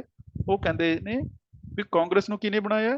ਕਾਂਗਰਸ ਨੂੰ ਅੰਗਰੇਜ਼ਾਂ ਨੇ ਆਪ ਬਣਾਇਆ ਹੈ। ਕਿਉਂ ਬਣਾਇਆ? ਵੀ ਇੰਡੀਅਨਸ ਦੇ ਅੰਦਰ ਪਹਿਲਾਂ ਗੁੱਸਾ ਭਰ ਗਿਆ ਸੀ ਇੱਕ ਵਾਰੀ, ਤੇ ਉਹਦਾ ਨਤੀਜਾ ਕੀ ਸੀ? 1857 ਚ ਵਿਦਰੋਹ ਹੋਇਆ ਸੀ। ਕਹਿੰਦੇ ਅੰਗਰੇਜ਼ਾਂ ਨੂੰ ਇੱਕ ਚੀਜ਼ ਪਤਾ ਲੱਗੀ, ਉਹਨਾਂ ਦੀ ਜਿਹੜੀ ਇੰਟੈਲੀਜੈਂਸ ਸੀਗੀ, ਹੈ ਨਾ, ਪਰ ਕਿਤਾਬਾਂ 'ਚ ਕਈ ਹਿਸਟੋਰੀਅਨ ਤਾਂ ਬਹੁਤ ਇਹੋ ਜਿਹੀ ਚੀਜ਼ ਲਿਖ ਦਿੰਦੇ ਆ। ਉਹ ਕਹਿੰਦੇ ਬਾਬਿਆਂ ਨਾਲ ਕੰਟੈਕਟ ਸੀਗੇ ਉਦੋਂ, ਜਿਹੜਾ ਇੱਥੇ ਗਵਰਨਰ ਜਨਰਲ ਸੀ ਜੀ, ਹੈ ਨਾ, ਡਫਰਿਨ ਸੀਗਾ। ਤੇ ਉਹਨੂੰ ਬਾਬਿਆਂ ਨੇ ਦੱਸਿਆ ਵੀ ਲੋਕਾਂ 'ਚ ਗੁੱਸਾ ਵੱਧ ਰਿਹਾ ਤੁਹਾਡੇ ਖਿਲਾਫ, ਤੇ ਕੁਝ ਕਰੋ। ਤੇ ਕਹਿੰਦੇ ਦੁਬਾਰਾ ਉਸ ਗੁੱਸੇ ਨਾਲ ਦੁਬਾਰਾ ਕੋਈ ਵਿਦਰੋਹ ਨਾ ਹੋ ਜਾਵੇ। ਉਹਨਾਂ ਨੇ ਕੀ ਸੋਚਿਆ ਵੀ ਇਦਾਂ ਦੀ ਆਰਗੇਨਾਈਜੇਸ਼ਨ ਬਣਵਾਈਏ ਤਾਂ ਕਿ ਲੋਕੀ ਆਪਣਾ ਜਿਹੜਾ ਗੁੱਸਾ ਹੈ ਉਹ ਬਾਹਰ ਕੱਢ ਸਕਣ। ਕਿਵੇਂ? ਵੀ ਲੋਕਾਂ ਦੀ ਗੱਲ ਸੁਣ ਲਓ ਯਾਰ, ਉਹ ਗੁੱਸਾ ਖਤਮ ਹੋ ਜਾਏਗਾ ਉਹਨਾਂ ਦਾ। ਵੀ ਲੋਕਾਂ ਦਾ ਗੁੱਸਾ ਕੱਢਣ ਵਾਸਤੇ, ਪ੍ਰੈਸ਼ਰ ਜਿਹੜਾ ਲੋਕਾਂ ਦੇ ਅੰਦਰ ਵੱਧ ਰਿਹਾ ਸੀ ਉਹਨੂੰ ਕੱਢਣ ਵਾਸਤੇ ਕੀ ਬਣਾਇਆ? ਐਜ਼ ਅ ਸੇਫਟੀ ਵਾਲ ਬਣਾਇਆ। ਜਿਵੇਂ ਪ੍ਰੈਸ਼ਰ ਕੁੱਕਰ 'ਚ ਨਹੀਂ ਸੇਫਟੀ ਵਾਲ ਲੱਗਾ ਹੁੰਦਾ ਜੀ, ਦੇਖਿਆ ਪ੍ਰੈਸ਼ਰ ਕੁੱਕਰ ਦਾ ਸੇਫਟੀ? ਦੇਖਿਆ ਨਾ? ਉਹ ਕਿਉਂ ਲੱਗਿਆ ਹੁੰਦਾ ਹੈ? ਕਿਉਂ ਲੱਗਿਆ ਹੁੰਦਾ ਉਹ? ਮਤਲਬ ਕਿ ਜਿਹੜਾ ਬੋਲਾਂਗੇ ਉਹਨੂੰ ਪ੍ਰੈਸ਼ਰ ਮੇਨਟੇਨ ਰਵੇ। ਨਹੀਂ, ਉਹ ਤਾਂ ਲੱਗਿਆ ਹੁੰਦਾ ਹੈ ਕਿ ਜੇ ਪ੍ਰੈਸ਼ਰ ਜ਼ਿਆਦਾ ਵੱਜ ਜੇ ਤੇ ਜਿਹੜੀ ਉੱਪਰ ਵਿਸਲ ਲੱਗੀ ਹੁੰਦੀ ਹੈ ਜੇ ਬਲੌਕ ਹੋ ਜੇ, ਬਾਈ ਦਾ ਵੇ ਉਹ ਨਾ ਉੱਪਰ ਨੂੰ ਉਠੇ, ਸਿਲੰਡਰ ਜਿਹੜਾ ਪ੍ਰੈਸ਼ਰ ਕੁੱਕਰ ਬਲਾਸਟ ਹੋ ਜਾਏਗਾ। ਤੇ ਪ੍ਰੈਸ਼ਰ ਜ਼ਿਆਦਾ ਹੋ ਜਾਵੇ, ਉਸ ਤੋਂ ਪਹਿਲਾਂ ਕਿ ਬਲਾਸਟ ਹੋਵੇ, ਉੱਥੇ ਛੋਟਾ ਜਿਹਾ ਵਾਲ ਲੱਗਿਆ ਹੁੰਦਾ, ਉਹ ਫਟ ਜਾਂਦਾ ਹੈ ਤੇ ਸਾਰੇ ਜਿਹੜੇ ਉਹਦਾ ਪ੍ਰੈਸ਼ਰ ਹੈ, ਗੈਸ, ਉਹ ਨਿਕਲ ਜਾਂਦੀ ਹੈ। ਹੁਣ ਬਲਾਸਟ ਹੋਣ ਤੋਂ ਬਚ ਗਿਆ ਉੱਥੇ ਕੁੱਕਰ 'ਚ। ਇੱਥੇ ਵੀ ਇਹੀ ਹੈ ਕਿ ਦੁਬਾਰਾ ਕੋਈ ਵਿਦਰੋਹ ਨਾ ਹੋਵੇ, ਇਸ ਕਰਕੇ ਛੋਟਾ ਜਿਹਾ ਇੱਕ ਵਾਲ ਲਗਾ ਦਿਓ, ਇੱਕ ਆਰਗੇਨਾਈਜੇਸ਼ਨ ਬਣਾ ਦਿਓ ਜਿਹਦੇ ਥਰੂ ਆਪਾਂ ਇਹਨਾਂ ਨੂੰ ਪੁੱਛਦੇ ਰਾਂਗੇ, ਹਾਂ ਵੀ ਕੋਈ ਦੱਸੋ ਕੋਈ ਪ੍ਰੋਬਲਮ ਤੁਹਾਨੂੰ ਹੈ ਜੀ, ਅੱਛਾ ਦੱਸੋ, ਆਪਾਂ ਸੋਲਵ ਕਰ ਦਿੰਨੇ ਆ। ਉਹ ਕਹਿੰਦਾ ਇੰਨੀ ਗੱਲ ਪੁੱਛ ਲਓ, ਵੈਸੇ ਖੁਸ਼ ਹੋ ਜਾਣਾ ਹਿੰਦੁਸਤਾਨੀਆਂ ਨੇ, ਇਹ ਤਾਂ ਬਹੁਤ ਵਧੀਆ ਨੇ। ਉਹ ਇਸ ਕਰਕੇ ਇਹ ਥਿਊਰੀ ਕਹਿੰਦੀ ਹੈ ਵੀ ਕਾਂਗਰਸ ਨੂੰ ਅੰਗਰੇਜ਼ਾਂ ਨੇ ਆਪ ਬਣਾਇਆ ਸੀ ਐਜ਼ ਅ ਸੇਫਟੀ ਵਾਲ। ਪਰ ਜਿਹੜੇ ਇੰਡੀਅਨ ਹਿਸਟੋਰੀਅਨ ਹੈ ਉਹ ਉਹਨਾਂ ਦੀ ਥਿਊਰੀ ਕੁਝ ਹੋਰ ਹੈ। ਉਹ ਕਹਿੰਦੇ ਨਹੀਂ, ਜਿਹੜੀ ਆਪਾਂ ਪਹਿਲਾਂ ਗੱਲ ਐਕਸਪਲੇਨ ਕੀਤੀ ਸੀ ਨਾ ਵੀ ਪੁਰਾਣੀ ਬਹੁਤ ਸਾਰੀ ਆਰਗੇਨਾਈਜੇਸ਼ਨ ਸੀਗੀਆਂ, ਉਹਨਾਂ ਦਾ ਨਤੀਜਾ ਕਾਂਗਰਸ, ਉਹ ਇਹਨੂੰ ਕਰਦੇ ਨੇ। ਉਹ ਕਹਿੰਦੇ ਐਕਚੁਅਲੀ ਉਹ ਜਿਹੜੇ ਲੋਕੀ ਸੀਗੇ ਅਲੱਗ-ਅਲੱਗ ਸੀਗੇ, ਉਹ ਕਹਿੰਦੇ ਇਕੱਠੇ ਹੋ ਕੇ ਇੱਕ ਬਣਾਉਂਦੇ ਆ ਆਰਗੇਨਾਈਜੇਸ਼ਨ। ਪਰ ਉਹ ਕਹਿੰਦੇ ਜੇ ਅਸੀਂ ਬਣਾਈ ਤਾਂ ਅੰਗਰੇਜ਼ ਸਾਨੂੰ ਦਬਾ ਦੇਣਗੇ, ਕਿਉਂਕਿ ਅੰਗਰੇਜ਼ ਸਾਨੂੰ ਪਸੰਦ ਨਹੀਂ ਕਰਦੇ। ਤੇ ਕੀਤਾ ਕੀ ਜਾਵੇ? ਉਹ ਕਹਿੰਦੇ ਅਸੀਂ ਅੱਗੇ ਆਂਦੇ ਹੀ ਨਹੀਂ, ਅਸੀਂ ਅੰਗਰੇਜ਼ ਨੂੰ ਅੱਗੇ ਰੱਖ ਲੈਂਦੇ ਆ। ਉਹ ਕਹਿੰਦੇ ਅੰਗਰੇਜ਼ਾਂ ਨੇ, ਸੌਰੀ ਇੰਡੀਅਨਸ ਨੇ ਬਣਾਈ, ਉਹਨਾਂ ਨੇ ਉਹ ਹਿਊਮ ਨੂੰ ਯੂਜ਼ ਕੀਤਾ as a lightning conductor. Lightning conductor ਕੀ ਹੁੰਦਾ ਜੀ? ਬਿਲਡਿੰਗ ਦੇ ਉੱਤੇ ਤੁਸੀਂ ਦੇਖਿਆ ਹੋਣਾ ਇੱਕ ਤਾਰ ਲੱਗੀ ਹੁੰਦੀ ਹੈ ਉੱਥੇ, ਹੈ ਨਾ, ਰੋਡ ਲੱਗੀ ਹੁੰਦੀ ਹੈ ਤੇ ਉਹਦੇ ਤਾਰ ਥੱਲੇ ਜ਼ਮੀਨ 'ਚ ਗਈ ਹੁੰਦੀ ਹੈ। ਅਰਥ ਕੀਤਾ ਹੁੰਦਾ ਹੈ, ਇਹ ਦੇਖਿਆ ਹੋਣਾ, ਹੈ ਨਾ? ਅਰਥ ਹੁੰਦਾ ਨਾ ਘਰਾਂ 'ਚ ਵੀ, ਐਂਟੀਨਾ ਲੱਗਿਆ ਹੁੰਦਾ ਬਿਲਡਿੰਗ ਦੇ ਉੱਪਰ, ਵੱਡੀ ਵੱਡੀ ਬਿਲਡਿੰਗਾਂ ਦੇ ਉੱਪਰ ਹੁੰਦਾ। ਉਹ ਕੀ ਹੁੰਦਾ ਹੈ ਕਿ ਜਦੋਂ ਕੋਈ ਬਿਜਲੀ ਗਿਰੇਗੀ ਨਾ ਇਸ ਤੇ, ਉਹ ਬਿਜਲੀ ਇੱਥੇ ਕੀ ਹੋ ਜਾਏਗੀ? ਇਹ ਕੰਡਕਟ ਕਰ ਦੇਗੀ ਤਾਂ ਕਿ ਬਿਲਡਿੰਗ ਨੂੰ ਖਰਾਬ ਨਾ ਕਰੇ। ਉਹ ਕਿੱਥੇ ਚਲੀ ਜਾਏਗੀ? ਜ਼ਮੀਨ 'ਚ ਚਲੀ ਜਾਏਗੀ। ਉਹ ਕਹਿੰਦੇ ਉਹਨਾਂ ਨੇ ਇਹ ਹਿਊਮ ਨੂੰ as a lightning conductor use ਕੀਤਾ। ਵੀ ਅੰਗਰੇਜ਼ਾਂ ਨੂੰ ਲੱਗੇਗਾ ਕਿਹਨੇ ਬਣਾਈ ਕਾਂਗਰਸ? ਉਹ ਅਸੀਂ ਥੋੜਾ ਬਣਾਈ ਹੈ ਜੀ, ਤੁਹਾਡੇ ਬੰਦੇ ਨੇ ਬਣਾਈ ਹੈ, ਤੁਹਾਡੇ ਵਾਸਤੇ ਬਣਾਈ ਹੈ, ਇਹ ਹਿਊਮ ਨੇ ਬਣਾਈ ਹੈ, ਰਿਟਾਇਰਡ ਤੁਹਾਡਾ ਹੀ ਅਫਸਰ ਹੈ। ਵੀ ਸਾਨੂੰ ਫਿਰ ਅੰਗਰੇਜ਼ ਕੁਝ ਨਹੀਂ ਕਹਿਣਗੇ। ਇਹ ਹਿਊਮ ਸੈਕਟਰੀ ਸੀਗਾ ਜੀ ਇਸ ਕਾਂਗਰਸ ਦਾ, ਠੀਕ ਹੈ। ਤੇ ਇਹ ਦੋ ਥਿਊਰੀਜ਼ ਹੈ ਵੀ ਐਗਜ਼ਾਮ 'ਚ ਆਉਂਦਾ ਵੀ ਕਿਹੜੀ ਕਿਹੜੀ ਦੋ ਥਿਊਰੀਜ਼ ਹੈ, ਜਾਂ ਤਾਂ ਸੇਫਟੀ ਵਾਲ ਥਿਊਰੀ ਹੈ ਜਾਂ ਲਾਈਟਿੰਗ ਕੰਡਕਟਰ ਥਿਊਰੀ ਹੈ ਨਾ? Clear?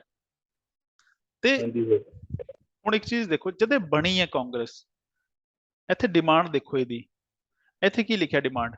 Representation of Indian in the secretary of state council, viceroy of executive council ਤੇ ਗਵਰਨਰ ਦੀ ਕਾਉਂਸਲ। ਇਹ ਚਾਹੁੰਦੇ ਹੈ ਵੀ ਜੋ ਕਮੇਟੀਜ਼ ਇੰਡੀਆ ਨੂੰ ਚਲਾਉਂਦੀਆਂ ਨੇ, ਕਿਹੜੀ?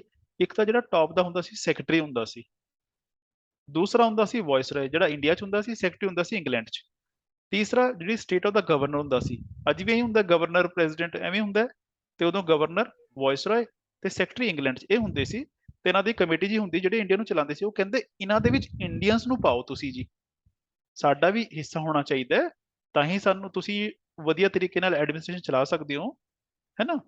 ਕਿਉਂ ਇਦਾਂ ਸੋਚਦੇ ਸੀ? ਕਿਉਂਕਿ ਇਹਨਾਂ ਨੂੰ ਲੱਗਦਾ ਸੀ ਇਹ ਮੋਡਰੇਟ ਬੰਦੇ ਸੀ, ਸੌਫਟ ਬੰਦੇ ਸੀ। ਇਹਨਾਂ ਨੂੰ ਲੱਗਦਾ ਸੀ ਐਕਚੁਅਲੀ ਵੀ ਜਿਹੜੇ ਬ੍ਰਿਟਿਸ਼ਰਸ ਨੇ ਉਹ ਬਹੁਤ ਵਧੀਆ ਬੰਦੇ ਨੇ। ਸਾਰਿਆਂ ਨੂੰ ਨਹੀਂ ਮੈਂ ਕਹਿ ਰਿਹਾ, ਥੋੜੇ ਜਿਹੇ ਬੰਦੇ ਇਹੋ ਜਿਹੇ ਸੀਗੇ ਸ਼ੁਰੂ ਦੇ ਜਿਹੜੇ ਕਾਂਗਰਸ 'ਚ ਸੀਗੇ, ਜਿਨ੍ਹਾਂ ਨੇ ਕਾਂਗਰਸ ਬਣਾਈ ਸੀ, ਵੀ ਅਸੀਂ ਇੰਗਲੈਂਡ 'ਚ ਰਹੇ ਹਾਂ, ਅਸੀਂ ਇੰਗਲੈਂਡ ਪੜ੍ਹ ਕੇ ਆਏ ਹਾਂ, ਇਹ ਬਹੁਤ ਪਿਆਰੇ ਬੰਦੇ ਨੇ। ਸਿਰਫ ਪ੍ਰੋਬਲਮ ਕੀ ਹੈ, ਇਹਨਾਂ ਨੂੰ ਸਾਡੀ ਸਮੱਸਿਆ ਨਹੀਂ ਪਤਾ। ਜੇ ਇਹਨੂੰ ਸਾਡੀ ਸਮੱਸਿਆ ਪਤਾ ਲੱਗ ਜੇ, ਇਹ 2 ਮਿੰਟ ਸੋਲਵ ਵੀ ਕਰ ਦੇਣਗੇ। ਤੇ ਇਸੇ ਕਰਕੇ ਡਿਮਾਂਡ ਕਹਿੰਦੇ ਸਾਨੂੰ ਕੀ ਕਰਨਾ ਹੈ ਜੀ, ਤੁਸੀਂ ਸਾਡੀ ਰਿਪਰੈਜ਼ੈਂਟੇਸ਼ਨ ਵਧਾਓ। ਦੂਸਰੀ ਚੀਜ਼, ਜਿਹੜਾ ਪੇਪਰ ਹੁੰਦਾ ਹੈ, ਉਹ ਪਹਿਲਾਂ ਇੰਗਲੈਂਡ 'ਚ ਹੁੰਦਾ ਸੀ ਆਈਏਐਸ ਦਾ, ਉਹ ਕਹਿੰਦਾ ਇੰਗਲੈਂਡ 'ਚ ਲਿਆ ਕਰੋ, ਇੰਡੀਆ 'ਚ ਵੀ ਲੈ ਲਿਆ ਕਰੋ ਇਕੱਠੇ। ਤੀਸਰਾ ਵੀ ਜਿਹੜਾ ਪੈਸਾ ਤੁਸੀਂ ਖਰਚਦੇ ਹੋ ਮਿਲਟਰੀ ਤੇ, ਕਹਿੰਦੇ ਬਹੁਤ ਜ਼ਿਆਦਾ ਕਰੋੜਾਂ ਰੁਪਏ ਖਰਚ ਹੁੰਦਾ ਹੈ, ਉਹਦੀ ਬਜਾਏ ਉਹਨੂੰ ਕਿਸੇ ਵਧੀਆ ਥਾਂ ਹਿੰਦੁਸਤਾਨ ਦੀ ਡਿਵੈਲਪਮੈਂਟ ਤੇ ਖਰਚੋ, ਜਿਵੇਂ ਐਜੂਕੇਸ਼ਨ ਤੇ ਖਰਚੋ। ਉਸ ਤੋਂ ਇਲਾਵਾ ਵੀ ਜਿਹੜਾ ਜੱਜ ਹੈ ਉਹਦੀ ਪਾਵਰ ਤੇ ਐਡਮਿਨਿਸਟ੍ਰੇਸ਼ਨ, ਯਾਨੀ ਕਿ ਜੋ ਜੱਜ ਦੀ ਪਾਵਰ ਹੈ ਉਹ ਡੀਸੀ ਕੋਲ ਹੁੰਦੀ ਸੀ, ਤੇ ਇੱਕੋ ਹੀ ਬੰਦਾ ਦੋ ਕੰਮ ਕਰਦਾ ਸੀ। ਡੀਸੀ ਹੀ ਲਗਾਨ ਵਸੂਲ ਕਰਦਾ ਸੀ, ਤੇ ਜਦ ਕੇਸ ਹੋ ਜਾਵੇ, ਕਿਸੇ ਜ਼ਮੀਨ ਉਹਨੇ ਹੜਪ ਲਈ ਮੰਨ ਲਓ ਸਰਕਾਰੀ ਖਾਤੇ 'ਚ, ਤੇ ਜਦੋਂ ਕੇਸ ਜਾਂਦਾ ਸੀ ਜੱਜ ਕੋਲ, ਉੱਥੇ ਜੱਜ ਕੌਣ ਹੁੰਦਾ ਸੀ? ਉਹ ਵੀ ਡੀਸੀ ਹੁੰਦਾ ਸੀ।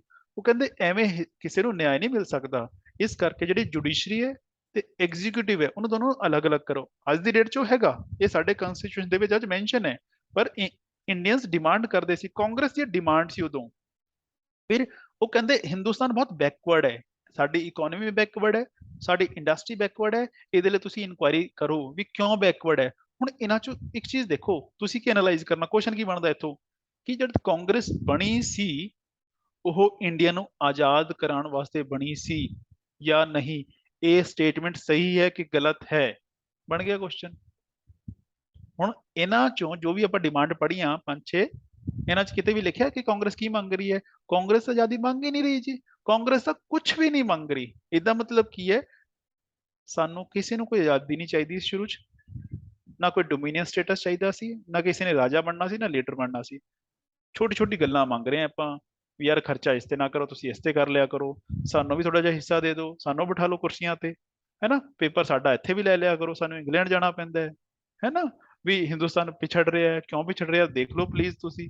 ਮਤਲਬ ਇਸ ਤੋਂ ਇਹ ਬਣਦਾ ਸਵਾਲ ਵੀ ਅਸੀਂ ਜਿਹੜੀ ਕਾਂਗਰਸ ਬਣਾਈ ਹੈ ਉਹ ਇੰਡੀਆ ਨੂੰ ਆਜ਼ਾਦ ਕਰਨ ਵਾਸਤੇ ਤਾਂ ਨਹੀਂ ਬਣਾਈ ਸੀ, ਇਹਦਾ ਮਤਲਬ ਇਹ ਫਰੀडम ਸਟਰਗਲ ਵੀ ਸ਼ੁਰੂ ਨਹੀਂ ਹੋਇਆ ਵੈਸੇ ਦੇਖਿਆ ਜਾਵੇ ਤਾਂ, ਪਰ ਆਪਾਂ ਕਿਉਂ ਕਰਦੇ ਹਾਂ? ਕਿਉਂਕਿ ਜੋ ਬਾਅਦ ਚ ਹੋਇਆ ਉਹ ਸ਼ੁਰੂਆਤ ਉਹਦੀ ਇੱਥੋਂ ਹੀ ਸੀ, ਇਸ ਕਰਕੇ ਆਪਾਂ ਕਹਿੰਦੇ ਸਾਡਾ ਫਰੀडम ਸਟਰਗਲ ਸ਼ੁਰੂ ਹੋ ਗਿਆ ਸੀ ਜੀ ਪਹਿਲਾਂ ਹੀ।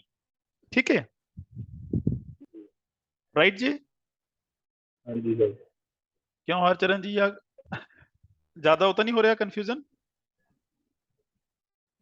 ਨਹੀਂ ਨਹੀਂ ਠੀਕ ਹੈ ਸਰ, ਉਹਨਾਂ ਦੀ ਆਵਾਜ਼ ਮੈਨੂੰ ਤਾਂ ਮਿਊਟ ਹੈ। ਰਾਈਟ, ਓਕੇ ਓਕੇ, ਠੀਕ ਹੈ। ਫਿਰ ਮੋਡਰੇਟ ਫੇਜ਼ ਬਾਰੇ ਥੋੜਾ ਜਿਹਾ ਆਪਾਂ ਗੱਲ ਕਰ ਲੈਂਦੇ ਵੀ ਜਿਹੜਾ 1885 ਤੋਂ ਲੈ ਕੇ 1905 ਤੱਕ ਜਿਹੜਾ ਕਾਂਗਰਸ ਦਾ ਫੇਜ਼ ਰਿਹਾ ਉਹਨੂੰ ਮੋਡਰੇਟ ਫੇਜ਼ ਕਿਹਾ ਜਾਂਦਾ ਹੈ। ਸਿਰਫ ਇਸ ਕਰਕੇ ਦੱਸਨੇ ਤਾਂ ਕਿ ਤੁਹਾਨੂੰ ਪਤਾ ਹੋਵੇ, ਜੇ ਕਿਤਾਬ 'ਚ ਕਿਤੇ ਲਿਖਿਆ ਹੋ ਤੁਸੀਂ ਇਹ ਨਾ ਕਹੋ ਆਹ ਕੀ ਚੀਜ਼ ਲਿਖੀ ਹੈ ਨਾ। ਕਿਉਂ ਕਿਹਾ ਜਾਂਦਾ ਹੈ ਕਿ ਜਿਹੜੇ ਲੀਡਰ ਸੀਗੇ ਉਹ ਮੋਡਰੇਟ ਸੀਗੇ। ਮੋਡਰੇਟ ਕੀ ਹੁੰਦੇ ਨੇ? ਸੌਫਟ ਜਿਹੇ ਹੁੰਦੇ ਨੇ, ਜ਼ਿਆਦਾ ਤਿੱਖੇ ਨਹੀਂ ਹੁੰਦੇ, ਨਾ ਜ਼ਿਆਦਾ ਬਿਲਕੁਲ ਉਹ ਹੁੰਦੇ ਨੇ ਕਿ ਡਲ ਜੇ, ਉਹ ਮੋਡਰੇਟ ਜਿਹਾ ਕੰਮ ਕਰਦੇ ਨੇ। ਮੋਡਰੇਟ ਦਾ ਮਤਲਬ ਸੌਫਟ ਸੀਗੇ। ਕਿਉਂ ਸੀਗੇ? ਕਿਉਂਕਿ ਉਹਨਾਂ ਦਾ ਜਿਹੜਾ ਤਰੀਕਾ ਸੀਗਾ ਉਹ ਸੌਫਟ ਸੀਗਾ। ਉਹ ਕਹਿੰਦੇ ਲੜ ਕੇ ਕੁਝ ਨਹੀਂ ਲੈਣਾ ਸੀ ਤੇ ਲੜਨ ਦੀ ਲੋੜ ਹੀ ਨਹੀਂ ਹੈ। ਕਿਉਂ? ਉਹ ਬੇਸਿਕਲੀ ਆਹ ਚੀਜ਼ ਕਰਕੇ ਉਹਨਾਂ ਦੀ ਜਿਹੜੀ ਵਿਊ ਸੀਗੇ ਅੰਗਰੇਜ਼ਾਂ ਦੇ ਉਹ ਇਹ ਸੀਗੇ ਕਿ ਜਿਹੜੇ ਅੰਗਰੇਜ਼ ਨੇ ਉਹ ਹਿੰਦੁਸਤਾਨ ਨੂੰ ਮਾਡਰਨ ਬਣਾਉਣਗੇ, ਹਿੰਦੁਸਤਾਨ ਨੂੰ ਸੈਲਫ ਸਫੀਸ਼ੀਐਂਟ ਬਣਾਉਣਗੇ। ਜੇ ਚਲੇ ਗਏ ਹਿੰਦੁਸਤਾਨ ਪਿਛੜ ਜਾਏਗਾ। ਠੀਕ ਹੈ, ਤੇ ਹਿੰਦੁਸਤਾਨ ਕਿੱਥੇ ਚਲਾ ਜਾਏਗਾ? ਜੋ ਪਹਿਲਾਂ ਮਿਡੀਵਲ ਟਾਈਮ 'ਚ ਹੋਇਆ ਕਰਦਾ ਸੀ 500 ਸਾਲ ਪਹਿਲਾਂ, ਉੱਥੇ ਚਲਾ ਜਾਏਗਾ। ਇਸ ਕਰਕੇ ਉਹਨਾਂ ਦਾ ਤਰੀਕਾ ਕੀ ਸੀ? ਇਹਨੂੰ ਕਹਿੰਦੇ 3P ਸਟ੍ਰੈਟਜੀ ਜਾਂ 3P ਮੈਥਡ ਉਹਨਾਂ ਨੇ ਸਟਾਰਟ ਕੀਤਾ ਜਾਂ ਉਹ ਅਡਾਪਟ ਕੀਤਾ। ਉਹ ਕੀ ਹੁੰਦਾ ਹੈ? ਉਹ ਕਹਿੰਦੇ ਅੰਗਰੇਜ਼ਾਂ ਤੋਂ ਅਸੀਂ ਕੀ ਕਰਾਂਗੇ? ਪ੍ਰੇਅਰ ਕਰਾਂਗੇ ਕਿ ਸਰ ਆਹ ਦੇ ਦਿਓ ਸਾਨੂੰ, ਸਾਡੀ ਬੇਨਤੀ ਹੈ ਜੀ। ਫਿਰ ਕੀ ਕਰਾਂਗੇ? ਆਪਾਂ ਪਟੀਸ਼ਨ ਲਿਖ ਕੇ ਦੇਾਂਗੇ, ਕਾਗਜ਼ ਤੇ ਲਿਖ ਕੇ ਸਰ ਆਹ ਬੇਨਤੀ ਹੈ ਜੀ ਦੇ ਦਿਓ। ਕਹਿੰਦੇ ਜੇ ਅੰਗਰੇਜ਼ ਨਹੀਂ ਮੰਨਦੇ ਫਿਰ ਆਪਾਂ ਪ੍ਰੋਟੈਸਟ ਕਰਾਂਗੇ ਆਪਣਾ ਗੁੱਸਾ ਜ਼ਾਹਰ ਕਰਨ ਲਈ, ਬਸ ਇਸ ਤੋਂ ਇਲਾਵਾ ਕੁਝ ਨਹੀਂ ਕਰਨਾ ਆਪਾਂ ਨੇ। ਯਾਨੀ ਕਿ ਸੌਫਟ ਉਹਨਾਂ ਦਾ ਸਟੈਂਡ ਸੀਗਾ। ਇੱਥੇ ਕੋਈ ਹੜਤਾਲ ਦੀ ਗੱਲ ਉਹਨਾਂ ਨੇ ਨਹੀਂ ਕੀਤੀ, ਕੋਈ ਨਹੀਂ ਕੀਤੀ, ਲੜਾਈ ਦੀ ਗੱਲ ਨਹੀਂ ਕੀਤੀ, ਕੁਝ ਨਹੀਂ ਹੈਗਾ। ਮਤਲਬ ਸ਼ੁਰੂ ਦੇ 20 ਸਾਲ ਉਹ ਐਵੇਂ ਹੀ ਰਹੇ। ਤੇ ਇਸ ਕਰਕੇ ਕਿਹਾ ਜਾਂਦਾ ਹੈ ਵੀ 20 ਸਾਲ ਖਰਾਬ ਹੀ ਕੀਤੇ ਕਾਂਗਰਸ ਨੇ, ਕਿਉਂਕਿ 20 ਸਾਲ ਉਹਨਾਂ ਨੇ ਕੁਝ ਖੱਟਿਆ ਨਹੀਂ। ਕਿਉਂ ਨਹੀਂ ਖੱਟਿਆ? ਕਿਉਂਕਿ ਕਾਂਗਰਸ ਦਾ ਜਿਹੜਾ ਗਰੁੱਪ ਸੀਗਾ ਉਹ 'ਚ ਦੋ ਤਰ੍ਹਾਂ ਦੇ ਬੰਦੇ ਸੀਗੇ। ਸਾਰੇ ਤਾਂ ਮੋਡਰੇਟ ਸੀ, ਪਰ ਜਿਹੜੇ ਕੁਝ ਥੋੜੇ ਜਿਹੇ ਬੰਦੇ ਸੀਗੇ ਉਹ ਇਸ ਚੀਜ਼ ਨੂੰ ਦੇਖਦੇ ਸੀ ਵੀ ਕਰ ਕੀ ਰਹੇ ਨੇ। ਉਹ ਕਹਿੰਦੇ ਜਦ ਤੁਸੀਂ ਜਾਂਦੇ ਹੋ ਅੰਗਰੇਜ਼ਾਂ ਕੋਲ ਹਰ ਸਾਲ, ਹੈ ਨਾ, ਜਾਂ ਕੁਝ ਵੀ ਡਿਮਾਂਡ ਮੰਗਣ, ਤੁਹਾਡੀ ਕੋਈ ਪੂਰੀ ਹੋ ਜਾਂਦੀ ਹੈ, ਪਹਿਲੀ ਗੱਲ ਤੁਹਾਡੀ ਪੂਰੀ ਨਹੀਂ ਹੁੰਦੀ, ਤੇ ਤੁਸੀਂ ਕੀ ਕਰਦੇ ਹੋ? ਰਿਕੁਐਸਟ ਕਰਨ ਪਹੁੰਚ ਜਾਂਦੇ ਹੋ। ਤੁਸੀਂ ਕਿਹੜਾ ਕਿ ਗੁਲਾਮ ਉਹਨਾਂ ਦੇ? ਰਿਕੁਐਸਟ ਨਾਲ ਕੁਝ ਨਹੀਂ ਮਿਲਣਾ ਤੇ ਅੰਗਰੇਜ਼ ਤੁਹਾਨੂੰ ਕੁਝ ਨਹੀਂ ਦੇਣਗੇ। ਤੇ ਕੁਝ ਜਿਵੇਂ ਤਿਲਕ ਹੈ, ਉਹ ਕੀ ਕਹਿੰਦੇ ਸੀ? ਉਹ ਕਹਿੰਦੇ ਕਾਂਗਰਸ ਕੀ ਹੈ, ਕੁਝ ਨਹੀਂ ਹੈ, ਡੱਡੂ ਇਕੱਠੇ ਹੋ ਰਹੇ ਹੈ, ਸਾਲ 'ਚ ਇੱਕ ਵਾਰੀ ਟਰ ਕਰਦੇ ਆ ਤੇ ਫਿਰ ਜਾ ਕੇ ਬਹਿ ਜਾਂਦੇ। ਉਹ ਇਸ ਤਰ੍ਹਾਂ ਕਿਉਂ ਕਿਹਾ ਉਹਨਾਂ ਨੇ? ਕਿਉਂਕਿ ਕਾਂਗਰਸ ਦਾ ਸਿਰਫ ਇੱਕ ਮੀਟਿੰਗ ਹੁੰਦੀ ਸੀ ਪੂਰੇ ਸਾਲ ਦੇ ਵਿੱਚ, ਉਹ ਵੀ ਦਸੰਬਰ ਦੇ ਵਿੱਚ। ਬਾਕੀ ਪੂਰਾ ਸਾਲ ਕੋਈ ਪਤਾ ਨਹੀਂ ਕਿਸੇ ਦਾ ਕਿੱਥੇ ਕੀ ਹੋ ਰਿਹਾ ਕੀ ਨਹੀਂ ਹੋ ਰਿਹਾ। ਉਹ ਕਹਿੰਦੇ ਸਾਲ 'ਚ ਇੱਕ ਵਾਰੀ ਕਰਨ ਨੂੰ ਕੁਝ ਨਹੀਂ ਹੁੰਦਾ।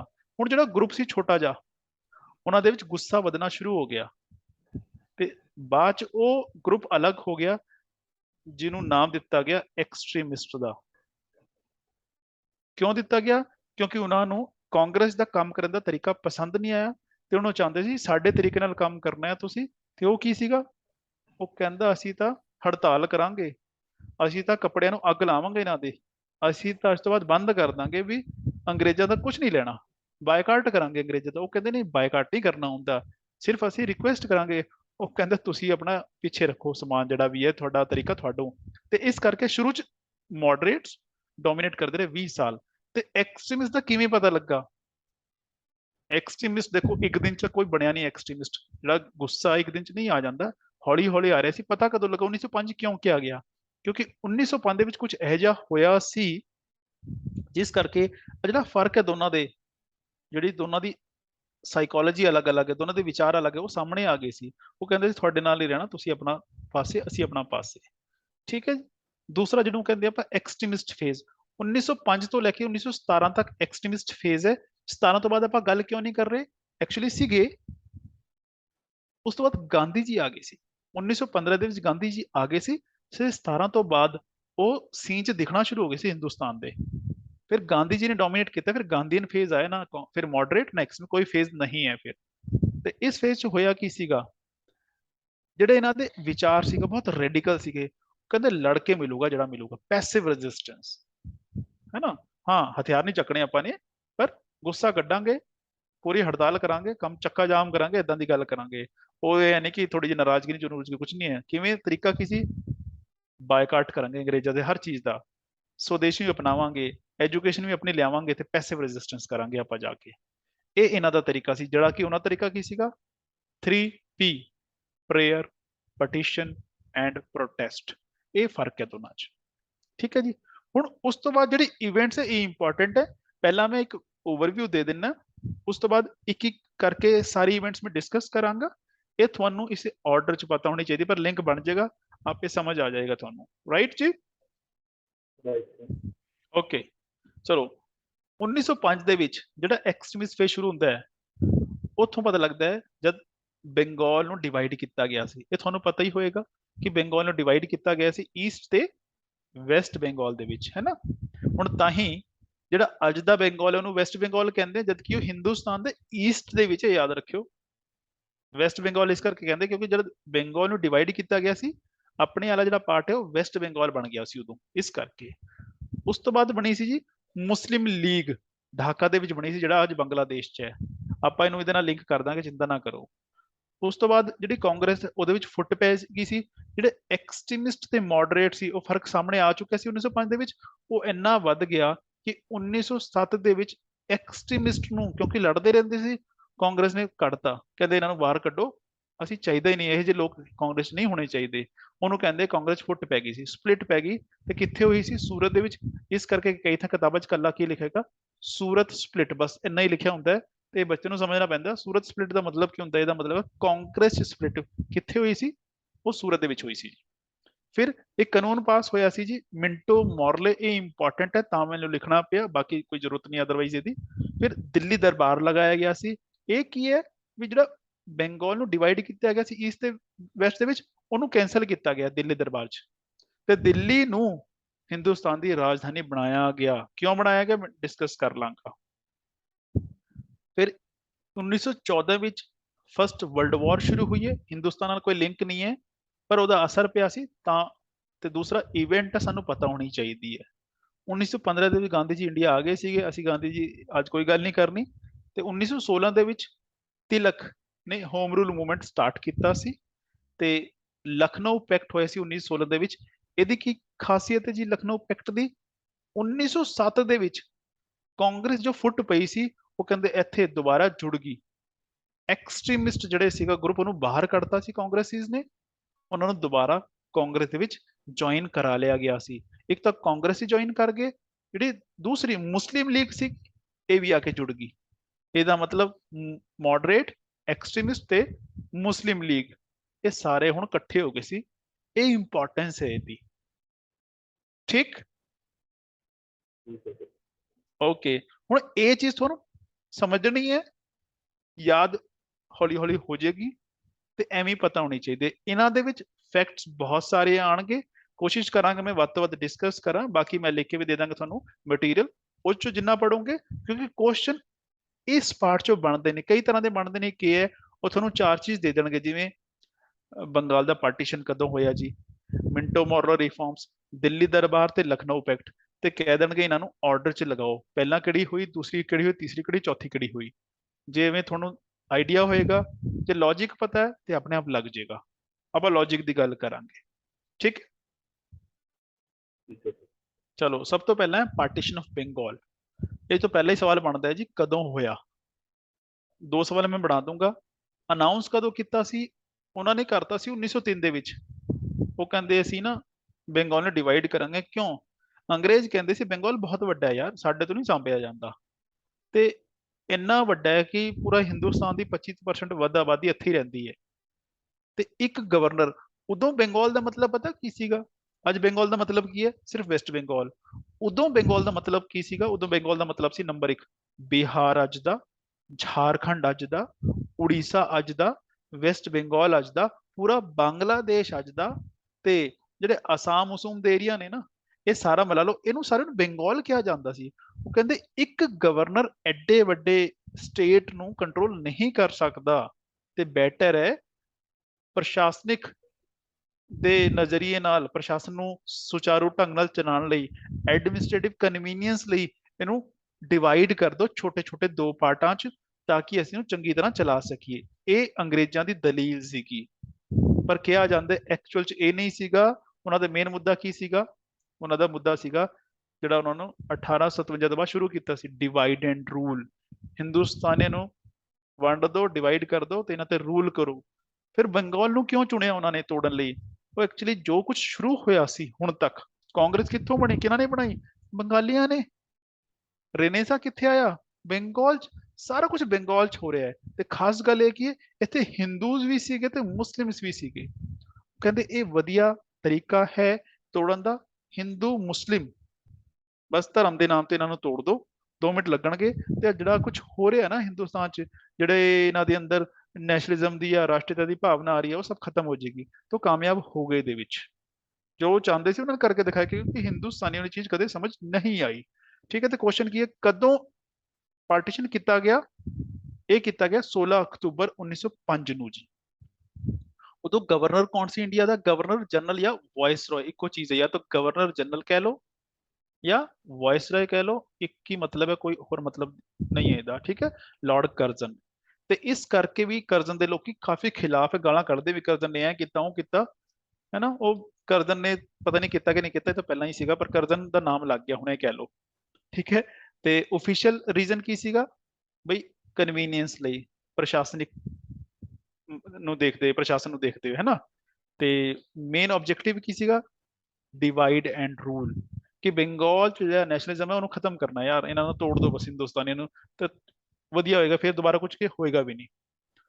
ਤੇ ਜਦ ਇਹ ਚੀਜ਼ ਹੋਈ, ਇੱਕ ਚੀਜ਼ ਯਾਦ ਰੱਖਾਂ ਆਪਾਂ ਯਾਦ ਰੱਖਾਂਗੇ ਕਿ ਜਦ ਵੀ ਕੁਝ ਹੁੰਦਾ ਸੀ, ਕਾਂਗਰਸ ਉਸ ਚੀਜ਼ ਨੂੰ ਰੈਟੀਫਾਈ ਕਰਦੀ ਸੀ, ਰੈਜ਼ੋਲੂਸ਼ਨ ਪਾਸ ਕਰਨਾ ਪੈਂਦਾ ਸੀ। ਜਿਵੇਂ BOD ਦੀ ਮੀਟਿੰਗ 'ਚ ਕੀਤਾ ਜਾਂਦਾ ਨਾ, ਵੀ ਆਹ ਕੰਮ ਕਰਨਾ, ਆਹ ਰੈਜ਼ੋਲੂਸ਼ਨ ਪਾਸ ਕਰੋ, ਤਾਂ ਹੀ ਕੰਮ ਹੋਏਗਾ, ਅਦਰਵਾਈਜ਼ ਨਹੀਂ ਹੋਏਗਾ, ਹੈ ਨਾ। ਤੇ ਕੁਐਸਚਨ ਹੈ 1905 ਵਿੱਚ ਕਾਂਗਰਸ ਦਾ ਸੈਸ਼ਨ ਕਿੱਥੇ ਹੋਇਆ? ਬਨਾਰਸ ਦੇ ਵਿੱਚ ਹੋਇਆ ਜੀ। ਠੀਕ ਹੈ, ਤੇ ਉਹਦਾ ਪ੍ਰੈਜ਼ੀਡੈਂਟ ਕੌਣ ਸੀ? ਗੋਪਾਲ ਕ੍ਰਿਸ਼ਨ ਗੋਖਲੇ, ਰਾਈਟ। ਤੇ ਇੱਥੇ ਲੀਡਰ ਵੀ ਸੀਗੇ ਜਿਹੜੇ ਐਕਸਟ੍ਰੀਮਿਸਟ ਸੀਗੇ, ਜਿਵੇਂ ਬਾਲ ਗੰਗਾਧਰ ਤਿਲਕ, BC ਪੌਲ, ਤੇ ਅਰਬਿੰਦੋ ਘੋਸ਼, ਤੇ ਲਾਲਾ ਲਾਜਪਤ ਰਾਏ। ਇਹ ਕੌਣ ਹੈ? ਉਹ ਤੁਸੀਂ ਨਾਮ ਸੁਣਿਆ ਹੋਣਾ, ਲਾਲ, ਬਾਲ ਤੇ ਪਾਲ। ਇਹ ਮੈਂ ਤਾਂ ਲਿਖਾ ਰਿਹਾ, ਕਈ ਵਾਰ ਕੁਐਸਚਨ ਆਉਂਦਾ ਹੈ ਵੀ ਲਾਲ, ਬਾਲ, ਪਾਲ ਕਿਹੜੇ ਲੀਡਰ ਸੀ? ਇਹ ਐਕਸਟ੍ਰੀਮਿਸਟ ਲੀਡਰ ਸੀ। ਲਾਲ ਕੌਣ ਸੀ? ਲਾਲਾ ਲਾਜਪਤ ਰਾਏ। ਬਾਲ ਕੌਣ ਸੀ? ਬਾਲ ਗੰਗਾਧਰ ਤਿਲਕ। ਤੇ ਪਾਲ ਬਿਪਿਨ ਚੰਦਰ ਪਾਲ। ਚੌਥਾ ਕੌਣ ਸੀਗਾ ਬਾਲ ਲਾਲ ਪਾਲ ਤੋਂ ਇਲਾਵਾ? ਘੋਸ਼, ਅਰਬਿੰਦੋ। ਅਰਬਿੰਦੋ ਸਕੂਲ ਤੁਸੀਂ ਸੁਣਿਆ ਹੋਣਾ, ਇੱਕ ਅਰਬਿੰਦੋ, ਅਰਵਿੰਦੋ ਘੋਸ਼ ਉਹੀ ਹੈ ਜੀ ਇਹ, ਠੀਕ ਹੈ। ਤੇ ਇਹ ਮੂਵਮੈਂਟ 'ਚ ਹਿੱਸਾ ਲੈ ਰਹੇ ਸੀ, ਕਿਉਂ ਲੈ ਰਹੇ ਸੀ? ਕਿਉਂਕਿ ਇਹਨਾਂ ਦੀ ਥਿਊਰੀ ਇਹੀ ਹੈ। ਹੁਣ ਜਿੱਦਣ ਪਾਰਟੀਸ਼ਨ ਆਫ ਬੰਗਾਲ ਅਨਾਉਂਸ ਕੀਤਾ ਗਿਆ ਹੈ, ਉਦਣ ਕੀ ਹੋਇਆ? ਨੰਬਰ 1, ਹੜਤਾਲ ਕੀਤੀ ਗਈ ਹੈ ਸਾਰੇ ਪਾਸੇ, ਉਹਨੂੰ ਸ਼ੋਕ ਦਿਵਸ ਮਨਾਇਆ ਗਿਆ ਹੈ, ਠੀਕ ਹੈ। ਲੋਕਾਂ ਨੇ ਇੱਕ ਦੂਸਰੇ ਦੇ ਹੱਥਾਂ ਤੇ ਰਾਖੀ ਬੰਨੀ ਹੈ, ਕਿਸ ਚੀਜ਼ ਲਈ? ਇਹ ਦਿਖਾਉਣ ਲਈ ਵੀ ਹਿੰਦੂ ਤੇ ਮੁਸਲਿਮ ਅਲੱਗ-ਅਲੱਗ ਨਹੀਂ ਹੈ, ਸਾਡੇ ਦੇ ਵਿੱਚ ਏਕਤਾ ਹੈ। ਇਹ ਸੀਗਾ। ਤੇ ਚੁੱਲ੍ਹੇ ਨਹੀਂ ਜਲੇ ਉਦੋਂ ਲੋਕਾਂ ਦੇ ਘਰ, ਇਹ ਸੀਗਾ। ਤੇ ਇੱਥੇ ਦੋ ਤਿੰਨ ਚੀਜ਼ਾਂ ਹੋਈਆਂ। ਪਹਿਲੀ ਗੱਲ ਵੀ ਜੋ ਅੰਗਰੇਜ਼ਾਂ ਦਾ ਕੁਝ ਵੀ ਹੈ ਉਹਨੂੰ ਇਗਨੋਰ ਕਰਨਾ, ਉਹਨਾਂ ਦੀ ਇੰਡਸਟਰੀ ਨੂੰ, ਉਹਨਾਂ ਦੀ ਐਜੂਕੇਸ਼ਨ ਨੂੰ। ਤੇ ਜਿਹੜਾ ਆਪਾਂ ਕੀ ਕਰਨਾ ਹੈ, ਰਾਜਨੀਤਿਕ ਤੌਰ ਤੇ ਰੈਜ਼ਿਸਟੈਂਸ ਤੇ ਬਾਇਕਾਟ ਕਰਨਾ ਹੈ। ਤੇ ਤੁਸੀਂ ਸੁਣਿਆ ਹੋਣਾ ਵੀ ਜਿਹੜਾ ਬ੍ਰਿਟਿਸ਼ ਗੁੱਡਸ ਹੈ, ਯਾਨੀ ਕਿ ਜਿਹੜਾ ਅੰਗਰੇਜ਼ੀ ਸਮਾਨ ਹੈ ਉਹਦਾ ਬਾਇਕਾਟ ਹੋਇਆ, ਤੇ ਹਿੰਦੁਸਤਾਨ ਦੇ ਸਮਾਨ ਨੂੰ ਪ੍ਰੈਫਰੈਂਸ ਦਿੱਤੀ ਗਈ, ਸਵਦੇਸ਼ੀ ਅਪਣਾਉਣਾ ਸ਼ੁਰੂ ਕੀਤਾ। ਇਸੇ ਕਰਕੇ ਜਿਹੜੇ ਹਿੰਦੁਸਤਾਨ ਦੀ ਫੈਕਟਰੀਆਂ ਨੇ ਨਾ, ਇੰਡਸਟਰੀ ਹੈ, ਉਹਨੂੰ ਬੜਾ ਵਧੀਆ ਪੁਸ਼ ਮਿਲਿਆ, ਉਹ ਬਹੁਤ ਜ਼ਿਆਦਾ ਵੱਧ ਗਈ। ਉਹ ਟਾਟਾ ਦਾ ਨਾਮ ਸੁਣਿਆ ਤੁਸੀਂ? ਟਾਟਾ ਦੀ ਇੱਕ ਫੈਕਟਰੀ ਹੈ ਜਮਸ਼ੇਦਪੁਰ ਦੇ ਵਿੱਚ, ਇਦੋਂ ਹੀ ਲੱਗੀ ਸੀ ਜੀ ਉਹ। ਇਸੇ ਕਰਕੇ ਲੱਗੀ ਸੀ, ਉਹ ਕਹਿੰਦੇ ਅੱਜ ਤੋਂ ਬਾਅਦ ਅੰਗਰੇਜ਼ਾਂ ਨੇ ਯੂਜ਼ ਕਰਨਾ ਕੁਝ ਵੀ, ਆਪਣਾ ਯੂਜ਼ ਕਰਾਂਗੇ, ਕਹਿੰਦੇ ਲੋਹਾ ਵੀ ਆਪਣਾ ਹੀ ਚਾਹੀਦਾ ਸਾਨੂੰ। ਤਾਂ ਪੈਸੇ ਇਕੱਠੇ ਕਰਕੇ ਉਦੋਂ 2.5 ਕਰੋੜ ਰੁਪਏ ਇਕੱਠਾ ਕੀਤਾ ਗਿਆ ਸੀ। 1906-7 ਦੀ ਗੱਲ ਹੈ ਜਦੋਂ ਫੈਕਟਰੀ ਲੱਗੀ ਹੈ ਜੀ, ਜਮਸ਼ੇਦਜੀ ਟਾਟਾ ਨੇ ਲਗਵਾਈ ਹੈ। ਤੇ ਕੁਝ ਖਾਸ ਗੱਲ ਇਹ ਹੋਈ, ਰੈਵੋਲੂਸ਼ਨਰੀ ਟੈਰਰਿਜ਼ਮ। ਟੈਰਰਿਜ਼ਮ ਦਾ ਮਤਲਬ ਕੀ ਹੈ? ਆਤੰਕਵਾਦ। ਪਰ ਇੱਥੇ ਇੱਕ ਵਰਡ ਹੈ ਰੈਵੋਲੂਸ਼ਨਰੀ। ਇਹ ਕਿਹੜਾ ਸੀ? ਕ੍ਰਾਂਤੀਕਾਰੀ। ਐਕਚੁਅਲੀ ਕੁਝ ਜਿਹੜੇ ਨੌਜਵਾਨ ਸੀਗੇ ਉਹਨਾਂ ਨੂੰ ਪਤਾ ਕੀ ਕਰਨਾ ਹੁੰਦਾ ਹੈ। ਐਕਸਟ੍ਰੀਮਿਸਟ ਜਿਹੜਾ ਗਰੁੱਪ ਸੀ, ਉਹਨਾਂ ਦੇ ਕੁਝ ਅੱਗੇ ਬੰਦੇ ਸੀਗੇ ਜਿਹੜਾ ਨੂੰ ਐਕਸਟ੍ਰੀਮਿਸਟ ਵੀ ਵਧੀਆ ਨਹੀਂ ਲੱਗਦੇ ਸੀ। ਉਹ ਕਹਿੰਦੇ ਤੁਸੀਂ ਵੀ ਕੀ ਕਰਦੇ ਹੋ, ਉਹ ਬੈਠ ਕੇ ਹੜਤਾਲ ਹੜਤੂਲ ਜੀ ਕਰ ਲੈਂਦੇ। ਉਹ ਕਹਿੰਦੇ ਉਹਦੇ ਨਾਲ ਕੁਝ ਨਹੀਂ ਮਿਲਣਾ, ਗੋਲੀ ਮਾਰਨੀ ਪੈਣੀ ਅੰਗਰੇਜ਼ਾਂ ਨੂੰ, ਗੋਲੀ ਮਾਰੋ, ਇਹਨੂੰ ਡਰਾਓ, ਤਾਂ ਹੀ ਤੁਹਾਨੂੰ ਕੁਝ ਮਿਲੇਗਾ। ਤੇ ਉਹ ਟੈਰਰਿਜ਼ਮ ਆਣਾ ਸ਼ੁਰੂ ਹੋ ਗਿਆ ਇਸ ਟਾਈਮ ਹਿੰਦੁਸਤਾਨ ਦੇ ਵਿੱਚ। ਸ਼ੁਰੂ ਪਹਿਲਾਂ ਹੌਲੀ ਹੌਲੀ ਹੋਇਆ ਸੀ, ਇਸ ਟਾਈਮ ਬਹੁਤ ਜ਼ਿਆਦਾ ਵੱਧ ਗਿਆ ਸੀ, ਠੀਕ ਹੈ ਜੀ। ਤੇ ਹੁਣ ਮੁੱਦਾ ਕੀ ਹੈ? ਮੁੱਦਾ ਇਹ ਹੈ ਵੀ ਪਾਰਟੀਸ਼ਨ ਬੰਗਾਲ 'ਚ ਹੋਇਆ ਸੀ, ਪਰ ਜਿਹੜੇ ਐਕਸਟ੍ਰੀਮਿਸਟ ਸੀਗੇ ਉਹ ਕਹਿੰਦੇ ਸੀ ਹੁਣ ਅਸੀਂ ਪੂਰੇ ਹਿੰਦੁਸਤਾਨ 'ਚ ਗਦਰ ਮਚਾਵਾਂਗੇ, ਸਾਰੇ ਪਾਸੇ ਰੌਲਾ ਪਾਵਾਂਗੇ, ਅੰਗਰੇਜ਼ਾਂ ਦੇ ਖਿਲਾਫ ਨਾਰੇ ਲਾਵਾਂਗੇ। ਤੇ ਇਹੀ ਹੋਇਆ। ਤੇ ਇੱਕ ਮੀਟਿੰਗ ਹੋਈ, ਤੇ ਉਸ ਤੋਂ ਬਾਅਦ ਕੀ ਕੀਤਾ? ਆ ਬੋਨ ਫਾਇਰ, ਕੱਪੜਿਆਂ ਨੂੰ ਜਲਾਇਆ ਗਿਆ ਢੇਰ ਲਾ ਕੇ ਸਾਰੇ ਸ਼ਹਿਰਾਂ 'ਚ। ਹੁਣ ਕੁਐਸਚਨ ਇੱਥੋਂ ਇਹ ਬਣਦਾ ਹੈ, ਕਿਹੜਾ ਲੀਡਰ ਕਿੱਥੇ ਲੀਡਰਿੰਗ ਕਰ ਰਿਹਾ ਸੀ? ਜਿਵੇਂ ਤਿਲਕ ਪੂਨੇ ਤੇ ਬੰਬੇ ਦੇ ਵੀ ਜਿਹੜਾ ਮੂਵਮੈਂਟ ਚੱਲ ਰਿਹਾ ਸੀ ਉਹਨੂੰ ਤਿਲਕ ਲੀਡ ਕਰ ਰਿਹਾ ਸੀ। ਪੰਜਾਬ ਤੇ ਜਿਹੜਾ ਉੱਤਰੀ ਭਾਰਤ ਹੈ ਉੱਥੇ ਅਜੀਤ ਸਿੰਘ, ਭਗਤ ਸਿੰਘ ਦੇ ਚਾਚਾ ਜੀ ਸੀਗੇ, ਤੇ ਲਾਲਾ ਲਾਜਪਤ ਰਾਏ, ਇਹ ਇੱਥੇ ਕੈਂਪੇਨਿੰਗ ਚਲਾ ਰਹੇ ਸੀ ਜੀ ਸਵਦੇਸ਼ੀ ਮੂਵਮੈਂਟ ਦੀ। ਇਹਨੂੰ ਸਵਦੇਸ਼ੀ ਮੂਵਮੈਂਟ ਕਿਹਾ ਜਾਂਦਾ ਹੈ ਜੀ। ਤੇ ਸੈਯਦ ਹੈਦਰ ਰਜ਼ਾ ਇਹ ਦਿੱਲੀ 'ਚ ਸੀਗੇ, ਤੇ ਚਿਦੰਬਰਮ ਪਿੱਲਈ ਆ ਜਿਹੜਾ ਮਦਰਾਸ ਦਾ ਏਰੀਆ ਇਹ ਉੱਥੇ ਸੀਗੇ ਜੀ। ਇਹ ਚੀਜ਼ਾਂ ਯਾਦ ਰੱਖਿਓ। ਬਾਕੀ ਵੀ ਰਾਵਲਪਿੰਡੀ ਫੈਲ ਗਿਆ, ਕਾਂਗੜਾ, ਜੰਮੂ, ਮੁਲਤਾਨ, ਹਰਿਦੁਆਰ, ਇਹ ਸਾਰੇ ਪਾਸੇ ਜਿਹੜਾ ਸਵਦੇਸ਼ੀ ਮੂਵਮੈਂਟ ਹੈ ਇਹ ਫੈਲ ਗਿਆ। ਸਵਦੇਸ਼ੀ ਮੂਵਮੈਂਟ ਕੀ ਹੈ? ਵੀ ਆਪਣੇ ਦੇਸ਼ ਦਾ ਜਿਹੜਾ ਅਪਣਾਣਾ ਹੈ, ਤੇ ਜਿਹੜਾ ਬਾਹਰ ਦਾ ਹੈ ਅੰਗਰੇਜ਼ਾਂ ਦਾ ਉਹਨੂੰ ਅਸੀਂ ਬਾਇਕਾਟ ਕਰਨਾ ਹੈ। ਫਿਰ ਕੁਐਸਚਨ ਇਹ ਵੀ ਬਣਦਾ ਹੈ ਵੀ ਜਦ ਬੰਗਾਲ ਨੂੰ ਡਿਵਾਈਡ ਕੀਤਾ ਗਿਆ ਅੰਗਰੇਜ਼ਾਂ ਦੁਆਰਾ, ਤਾਂ ਹਿੰਦੁਸਤਾਨੀਆਂ ਵੱਲੋਂ ਕਿਹੜਾ ਮੂਵਮੈਂਟ ਚਲਾਇਆ ਗਿਆ? ਸਵਦੇਸ਼ੀ ਮੂਵਮੈਂਟ ਚਲਾਇਆ ਗਿਆ ਸੀ। ਜਾਂ ਸਵਦੇਸ਼ੀ ਮੂਵਮੈਂਟ ਕਿਉਂ ਚਲਾਇਆ ਗਿਆ ਸੀ? ਬੰਗਾਲ ਦੇ ਪਾਰਟੀਸ਼ਨ ਦੇ ਅਗੇਂਸਟ, ਉਹਦੇ ਰਿਸਪੌਂਸ, ਉਹਦੇ ਵਿਰੁੱਧ ਚਲਾਇਆ ਗਿਆ ਸੀ ਜੀ। ਇਹ ਕੁਐਸਚਨ ਐਵੇਂ ਤੁਹਾਨੂੰ ਪਤਾ ਹੋਣੇ ਚਾਹੀਦੇ, ਠੀਕ ਹੈ ਜੀ। ਦੱਸ ਦਿਆ ਕਰੋ ਜੇ ਮੇਰੀ ਸਪੀਡ ਘੱਟ ਹੋਵੇ ਜਾਂ ਜ਼ਿਆਦਾ ਹੋਵੇ। ਰਾਈਟ, ਚਲਿਏ। ਫਿਰ ਮੁਸਲਿਮ ਲੀਗ ਬਣਾਈ ਗਈ ਇਸੇ ਟਾਈਮ। ਹੁਣ ਮੈਂ ਲਿੰਕ ਕਰ ਦਿੰਦਾ ਇਹਨੂੰ ਉਹਦੇ ਨਾਲ ਕਿ ਬਾਅਦ ਚ ਬਣੀ ਕਿ ਪਹਿਲਾਂ ਬਣੀ। ਦੇਖੋ ਜਦ ਪਾਰਟੀਸ਼ਨ ਕੀਤਾ ਗਿਆ ਬੰਗਾਲ ਦਾ, ਤਾਂ ਅੰਗਰੇਜ਼ਾਂ ਨੇ ਇੱਕ ਚੀਜ਼ ਸੀ, ਅੰਗਰੇਜ਼ਾਂ ਨੇ ਕੀ ਕਰਨਾ ਸੀ? Divide and rule. ਕਿਸ ਬੇਸ ਤੇ? ਧਰਮ ਦੇ ਨਾਂ ਤੇ। ਉਹਨਾਂ ਨੇ ਮੁਸਲਿਮਸ ਦਾ ਇੱਕ ਗਰੁੱਪ ਜਿਹੜਾ ਇੱਕ ਡੈਲੀਗੇਸ਼ਨ ਬੁਲਾ ਲਿਆ ਆਪਣੇ ਕੋਲ, ਤੇ ਜਨਾਬ ਚਲੇ ਗਏ ਆਗਾ ਖਾਨ ਸਾਹਿਬ, ਢਾਕਾ ਦੇ ਨਵਾਬ, ਠੀਕ ਹੈ, ਮੋਹਿਸਨ ਮੁਲਕ, ਇਹ ਚਲੇ ਗਏ ਉੱਥੇ ਅੰਗਰੇਜ਼ਾਂ ਕੋਲ। ਤੇ ਅੰਗਰੇਜ਼ਾਂ ਨੇ ਕਿਹਾ ਵੀ ਤੁਹਾਡਾ ਕੋਈ ਲੀਡਰ ਹੈਗਾ ਇੱਥੇ? ਕਹਿੰਦੇ ਕਿੱਥੇ ਤੁਹਾਡਾ ਲੀਡਰ ਹੈ? ਅਸੀਂ ਚਾਹੁੰਦੇ ਹਾਂ ਤੁਹਾਡਾ ਕੋਈ ਲੀਡਰ ਹੋਵੇ, ਤੁਸੀਂ ਵੀ ਇੱਥੇ ਰਾਜ ਕਰੋ, ਉਹ ਕਰੋ। ਤੁਸੀਂ ਕਰਨਾ ਕੀ ਹੈ? ਤੁਸੀਂ ਇਕੱਠੇ ਹੋ ਜਾਓ, ਇੱਕ ਆਰਗੇਨਾਈਜੇਸ਼ਨ ਬਣਾਓ ਤੇ ਕਾਂਗਰਸ ਦਾ ਵਿਰੋਧ ਕਰੋ ਤੁਸੀਂ, ਪਹਿਲੀ ਗੱਲ। ਤੇ ਤੁਸੀਂ ਕਹਿਣਾ ਕੀ ਹੈ ਵੀ ਅੰਗਰੇਜ਼ ਬਹੁਤ ਵਧੀਆ ਬੰਦੇ ਨੇ, ਤੇ ਤੁਸੀਂ ਸਪੋਰਟ ਕਰਨੀ ਕਿਹਦੀ? ਬੰਗਾਲ ਦੀ ਪਾਰਟੀਸ਼ਨ ਦੀ। ਤੁਸੀਂ ਕਹਿਣਾ ਬਹੁਤ ਵਧੀਆ ਕੀਤਾ ਕਿ ਬੰਗਾਲ ਨੂੰ ਡਿਵਾਈਡ ਕਰਤਾ, ਹੁਣ ਮੁਸਲਿਮਸ ਦੇ ਹੱਕ ਜਿਹੜੇ ਉਹਨਾਂ ਨੂੰ ਮਿਲਣਗੇ। ਉਹਨਾਂ ਦੇ ਕੰਨ ਭਰਤੇ, ਉਹ ਖੁਸ਼ ਹੋ ਗਏ ਵੀ ਸਾਨੂੰ ਤਾਂ ਹੁਣ ਕੀ ਹੈ, ਲੀਡਰ ਹੀ ਮਿਲੂਗੀ। ਲੀਡਰੀ ਕਿਹੜੀ? ਲੀਡਰੀ ਇਹ ਸੀਗੀ ਕਿ ਮੰਨ ਲਓ ਕੋਈ ਸ਼ਹਿਰ ਹੈ ਜਾਂ ਕੋਈ ਏਰੀਆ ਹੈ, ਉੱਥੇ ਇਲੈਕਸ਼ਨ ਹੁੰਦਾ, ਤਾਂ ਹੁੰਦਾ ਕੀ ਹੈ ਅੱਜ ਦੀ ਡੇਟ 'ਚ ਇਲੈਕਸ਼ਨ 'ਚ ਵੀ ਇੱਕ ਸੀਟ ਹੈ, ਮੰਨ ਲਓ ਉੱਥੇ ਇੱਕ ਐਮਐਲਏ ਹੈ, ਤੇ ਹੋਏਗਾ ਕੀ ਜੀ, 4 ਬੰਦੇ ਜੇ ਖੜੇ ਹੋ ਗਏ, 4 ਬੰਦਿਆਂ ਚੋਂ ਇੱਕ ਜਿੱਤੂਗਾ, ਹਾਂਜੀ ਇਹੀ ਹੋਏਗਾ। ਇਹਨਾਂ ਨੇ ਐ ਕਰਤਾ, ਉਹ ਕਹਿੰਦੇ ਉੱਥੇ 2 ਗਰੁੱਪ 'ਚ ਬੰਦੇ ਖੜੇ ਹੋਣਗੇ, ਹਿੰਦੂਜ਼ ਦਾ ਅਲੱਗ ਖੜਾ ਹੋਏਗਾ, ਮੁਸਲਿਮ ਦਾ ਅਲੱਗ ਖੜਾ ਹੋਏਗਾ। ਇੱਥੇ 4 ਖੜੇ ਹੋਣੇ ਹੋ ਜੋ, ਇੱਥੇ ਜਿੰਨੇ ਮਰਜ਼ੀ ਖੜੇ ਹੋਣੇ ਉੱਥੇ ਵੀ ਹੋ ਜਾਓ, ਮੰਨ ਲਓ 4 ਇੱਥੇ ਖੜੇ ਹੋਏ, ਇਹਨਾਂ ਚੋਂ ਇੱਕ ਬੰਦਾ ਜਿੱਤੇਗਾ, ਇਹਨਾਂ ਚੋਂ ਇੱਕ ਬੰਦਾ ਜਿੱਤੇਗਾ, ਤੇ ਇੱਕੋ ਸ਼ਹਿਰ ਦੇ ਵਿੱਚ ਜਾਂ ਇੱਕੋ ਕੰਸਟੀਚੁਐਂਸੀ ਦੇ ਵਿੱਚ ਹੁਣ 2 ਲੀਡਰ ਹੋਣਗੇ। ਫੋਰ ਐਗਜ਼ਾਮਪਲ ਚੰਡੀਗੜ੍ਹ 'ਚ ਹਿੰਦੂਆਂ ਦਾ ਲੀਡਰ ਜਾਂ ਐਮਐਲਏ ਅੱਡ ਹੋਏਗਾ, ਤੇ ਚੰਡੀਗੜ੍ਹ ਦੇ ਵਿੱਚ ਮੁਸਲਿਮ ਦਾ ਐਮਐਲਏ ਅੱਡ ਹੋਏਗਾ। ਇਹਨੂੰ ਕਹਿੰਦੇ ਸੈਪਰੇਟ ਇਲੈਕਟੋਰੇਟ। ਮੈਂ ਅੱਗੇ ਲਿਖਿਆ ਹੋਇਆ ਹੈ ਸੈਪਰੇਟ ਇਲੈਕਟੋਰੇਟ। ਉਹ ਕਹਿੰਦੇ ਤੁਹਾਨੂੰ ਇਹ ਚੀਜ਼ ਦਿਆਂਗੇ, ਉਹਦੇ ਨਾਲ ਕੀ ਹੋਏਗਾ ਵੀ ਤੁਹਾਨੂੰ ਕਿਤੇ ਜਾਣ ਦੀ ਲੋੜ ਨਹੀਂ, ਕਿਸੇ ਨਾਲ ਰਿਕੁਐਸਟ ਕਰਨ ਦੀ ਲੋੜ ਨਹੀਂ, ਤੁਹਾਡਾ ਆਪਣਾ ਲੀਡਰ ਆਪ, ਤੁਸੀਂ ਆਪ ਦੇ ਲੀਡਰ ਆਪ ਹੋ ਜਾਓਗੇ। ਉਹ ਖੁਸ਼ ਹੋ ਗਏ, ਕਹਿੰਦੇ ਯਾਰ ਲੀਡਰ ਮਿਲ ਜੂ ਸਾਨੂੰ ਤਾਂ। ਉਹ ਕਹਿੰਦੇ ਬਣਾ ਲੈਣੇ ਆ। ਤੇ ਇਸ ਕਰਕੇ ਪਾਰਟੀਸ਼ਨ ਆਫ ਬੰਗਾਲ ਨੂੰ ਸਪੋਰਟ ਕਰਵਾਉਣ ਲਈ ਉਹਨਾਂ ਨੇ ਮੁਸਲਿਮ ਲੀਗ ਬਣਵਾਈ। ਇਹਦਾ ਮਤਲਬ ਮੁਸਲਿਮ ਲੀਗ ਬਾਅਦ ਚ ਬਣੀ ਹੈ, ਹੁਣ ਨਹੀਂ ਭੁੱਲਣਾ ਚਾਹੀਦਾ।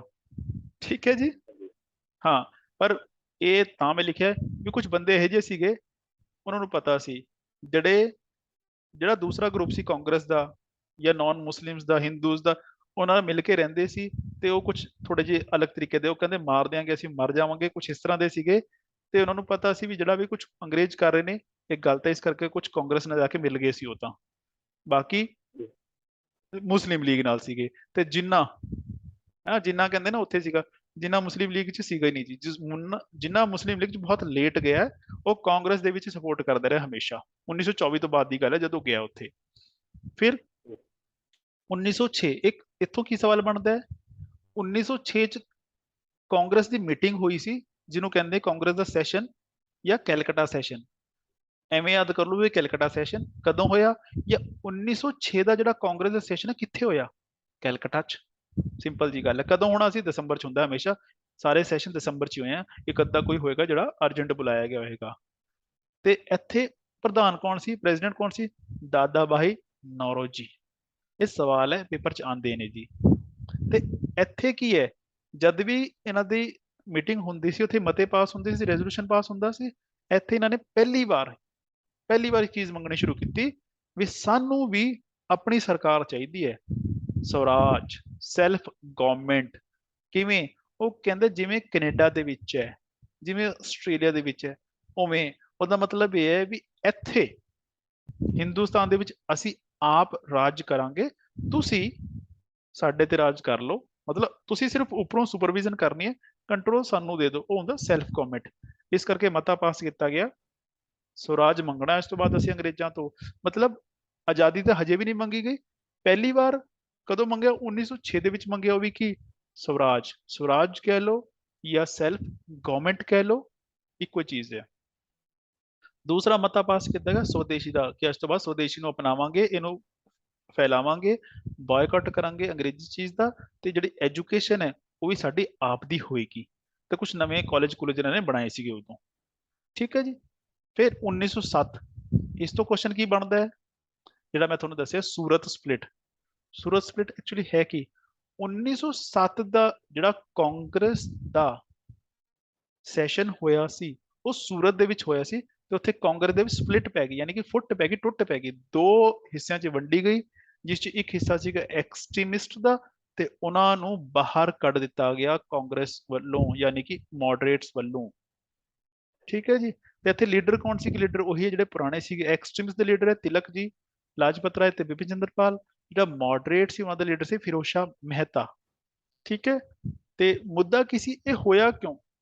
ਐਕਚੁਅਲੀ ਜਿਹੜੇ ਐਕਸਟ੍ਰੀਮਿਸਟ ਸੀਗੇ ਨਾ, ਉਹ ਕੀ ਕਰ ਰਹੇ ਸੀ, ਪੂਰੇ ਹਿੰਦੁਸਤਾਨ 'ਚ ਉਹਨਾਂ ਨੇ ਗਦਰ ਮਚਾਇਆ ਹੋਇਆ ਸੀ ਵੀ ਬੰਗਾਲ ਨੂੰ ਡਿਵਾਈਡ ਕਰਤਾ, ਅਸੀਂ ਸਾਰੇ ਪਾਸੇ ਬਾਇਕਾਟ ਕਰਾਂਗੇ, ਅਸੀਂ ਸਾਰੇ ਪਾਸੇ ਅੰਗਰੇਜ਼ਾਂ ਦੇ ਖਿਲਾਫ ਕੈਂਪੇਨਿੰਗ ਕਰਾਂਗੇ। ਮੋਡਰੇਟਸ ਦੀ ਅਪਰੋਚ ਤੁਹਾਨੂੰ ਪਤਾ ਕੁਝ ਹੋਰ ਸੀਗੀ, ਉਹ ਰਿਕੁਐਸਟ ਵਾਲੀ, ਕੰਸਟੀਟਿਊਸ਼ਨਲ ਮੈਥਡ ਕਹਿੰਦੇ, ਮਤਲਬ ਜੋ ਕਾਨੂੰਨੀ ਤੌਰ ਤੇ ਜੋ ਮੰਗਣਾ ਮੰਗੋ, ਉਸ ਤੋਂ ਇਲਾਵਾ ਕੁਝ ਨਹੀਂ ਕਰਨਾ। ਉਹ ਕਹਿੰਦੇ ਬੰਗਾਲ ਨੂੰ ਡਿਵਾਈਡ ਕੀਤਾ ਤੇ ਬੰਗਾਲ 'ਚ ਰੌਲਾ ਪਾਓ ਨਾ, ਬਾਕੀ ਕਿਉਂ ਤੁਸੀਂ ਕਰਨਾ ਹੈ? ਇਸ ਚੀਜ਼ ਤੇ ਲੜਾਈ ਹੋ ਗਈ ਉਹਨਾਂ ਦੀ, ਤੇ ਉਹ ਕਹਿੰਦੇ ਅੰਦਰ ਜੁੱਤੀਆਂ ਚੱਲੀਆਂ, ਡਾਂਗ ਚੱਲੀ, ਤੇ ਪੁਲਿਸ ਬਣਾਉਣੀ ਪਈ ਸੀ। ਤੇ ਹੋਇਆ ਇਹ ਅਲਟੀਮੇਟਲੀ ਕਿ ਮੋਡਰੇਟਸ ਨੇ ਜਿਹੜੇ ਕਾਂਗਰਸੀ ਸੀਗੇ, ਐਕਸਟ੍ਰੀਮਿਸਟ ਆਈਡੀਓਲੋਜੀ ਵਾਲੇ, ਉਹਨਾਂ ਨੂੰ ਬਾਹਰ ਕੱਢਤਾ ਤੇ ਕਾਂਗਰਸ ਟੁੱਟ ਪੈ ਗਈ। ਤੇ ਇੰਡੀਆ ਜਿਹੜੇ ਹਿਸਟੋਰੀਅਨਸ ਨੇ ਉਹ ਕਹਿੰਦੇ ਐਕਚੁਅਲੀ ਇਹ ਕੀ ਲੱਗਦਾ ਵੀ ਇੰਡੀਆ 'ਚ ਫੁੱਟ ਪਈ ਹੈ? ਉਹ ਕਹਿੰਦੇ ਨਹੀਂ, ਇਹ ਅੰਗਰੇਜ਼ਾਂ ਨੇ ਪਵਾਈ ਹੈ। ਇਹ ਅੰਗਰੇਜ਼ਾਂ ਟੈਕਨੀਕਸ ਜਿਹੜੀ ਇੰਡੀਅਨਸ ਨੂੰ ਸਮਝ ਹੀ ਨਹੀਂ ਆਈ। ਇਸ ਕਰਕੇ ਕਈ ਵਾਰੀ ਕੁਐਸਚਨ ਆਉਂਦਾ ਹੈ ਵੀ ਕੈਰਟ ਐਂਡ ਸਟਿਕ ਪਾਲਿਸੀ ਕੀ ਸੀ? ਕੈਰਟ ਐਂਡ ਸਟਿਕ ਕੀ ਸੀਗਾ? ਜਿਹੜੇ ਕਾਂਗਰਸ ਦੇ ਦੋ ਗਰੁੱਪ ਸੀਗੇ, ਮੋਡਰੇਟ ਤੇ ਐਕਸਟ੍ਰੀਮਿਸਟ। ਅੰਗਰੇਜ਼ਾਂ ਨੇ ਕੀ ਕੀਤਾ? ਪਹਿਲਾਂ ਤਾਂ ਮੁਸਲਿਮਸ ਨੂੰ ਤੋੜ ਲਿਆ, ਮੁਸਲਿਮ ਲੀਗ ਬਣਵਾਤੀ, ਕੀ ਕਹਿ ਕੇ ਵੀ ਤੁਹਾਨੂੰ ਲੀਡਰ ਦੇਾਂਗੇ। ਤੇ ਫਿਰ ਮੋਡਰੇਟਸ ਨੂੰ ਬੁਲਾਇਆ ਉਹਨਾਂ ਨੇ, ਉਹ ਕਿਹਾ ਤੁਹਾਨੂੰ ਕੀ ਚਾਹੀਦਾ ਹੈ? ਜੋ ਤੁਹਾਨੂੰ ਚਾਹੀਦਾ ਹੈ ਅਸੀਂ ਦੇਾਂਗੇ, ਸਿਰਫ ਇੱਕ ਚੀਜ਼ ਕਰਨੀ ਹੈ, ਇਹਨਾਂ ਤੋਂ ਦੂਰ ਰਹੋ ਯਾਰ, ਇਹ ਖਰਾਬ ਕਰਦੇ ਆ, ਇਹੋ ਜਿਹੇ ਕੰਮ ਕਰਦੇ ਆ ਤੇ ਸਾਨੂੰ ਅਰੈਸਟ ਕਰਨਾ ਪਏਗਾ ਤੇ ਤੁਹਾਨੂੰ ਵੀ ਅਰੈਸਟ ਕਰਨਾ ਪਏਗਾ। ਉਹ ਕਹਿੰਦੇ ਠੀਕ ਹੈ ਜੀ, ਅਸੀਂ ਇਹਨਾਂ ਤੋਂ ਦੂਰ ਹੋ ਜਾਵਾਂਗੇ। ਤੇ ਜਿੱਦਣ ਇਹਨਾਂ ਨੂੰ ਬਾਹਰ ਕੱਢਿਆ 1907 ਦੇ ਵਿੱਚ, ਉਹ ਕਹਿੰਦੇ ਇਹ ਬੇਸਿਕਲੀ ਅੰਗਰੇਜ਼ਾਂ ਨੇ ਕਰਵਾਇਆ ਸੀ। ਤੇ ਉਦਣ ਹੋਇਆ ਕੀ? ਕੈਰਟ ਤਾਂ ਕੀ ਹੈ? ਲਾਲਚ। ਮੋਡਰੇਟਸ ਨੂੰ ਲਾਲਚ ਦਿੱਤਾ ਗਿਆ ਵੀ ਤੁਸੀਂ ਇਹਨਾਂ ਤੋਂ ਦੂਰ ਰਹੋ, ਜੋ ਤੁਸੀਂ ਮੰਗੋਗੇ ਅਸੀਂ ਦੇਾਂਗੇ। ਲਾਲਚ। ਇਹਨਾਂ ਨੂੰ ਕੀ ਹੈ? ਸਟਿਕ, ਸੋਟਾ।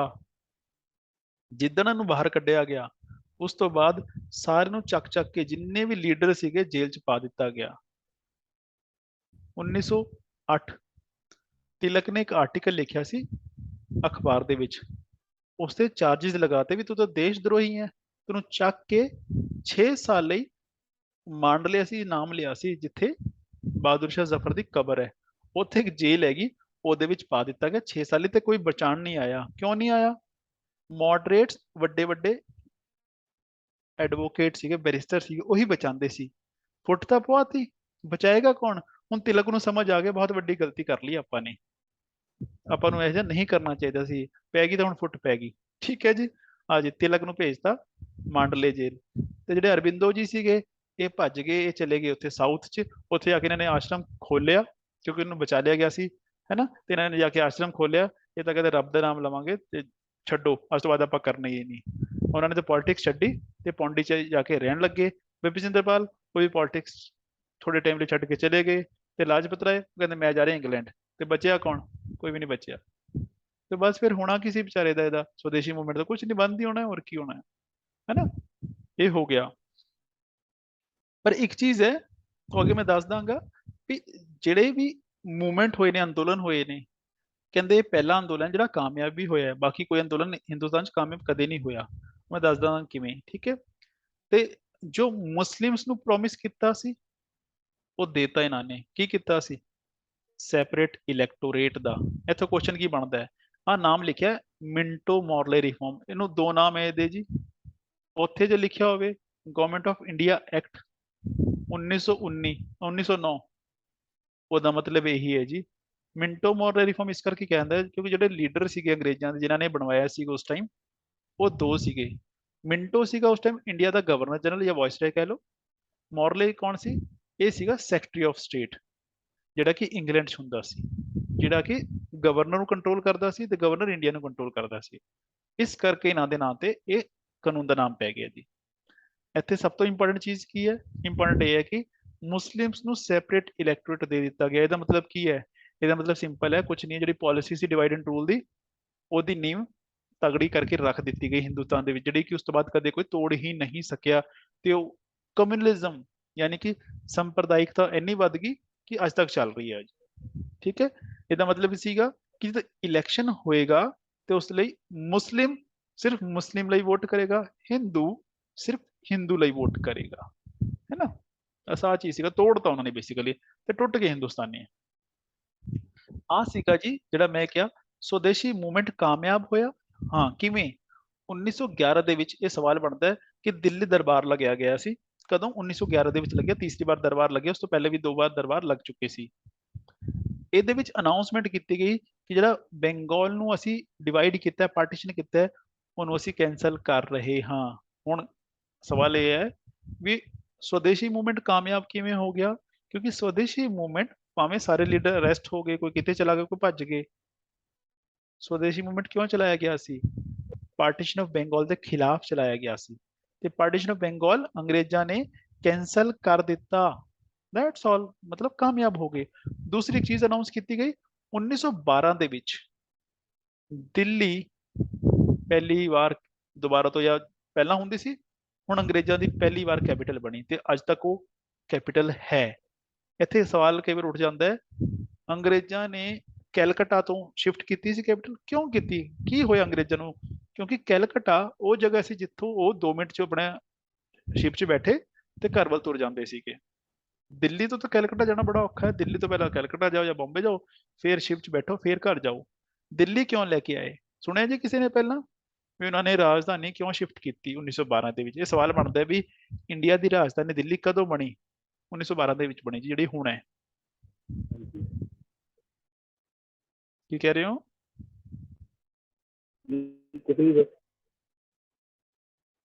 ਸੌਰੀ, ਕੁਛ ਨਹੀਂ ਕਿਹਾ ਸਰ ਮੈਂ।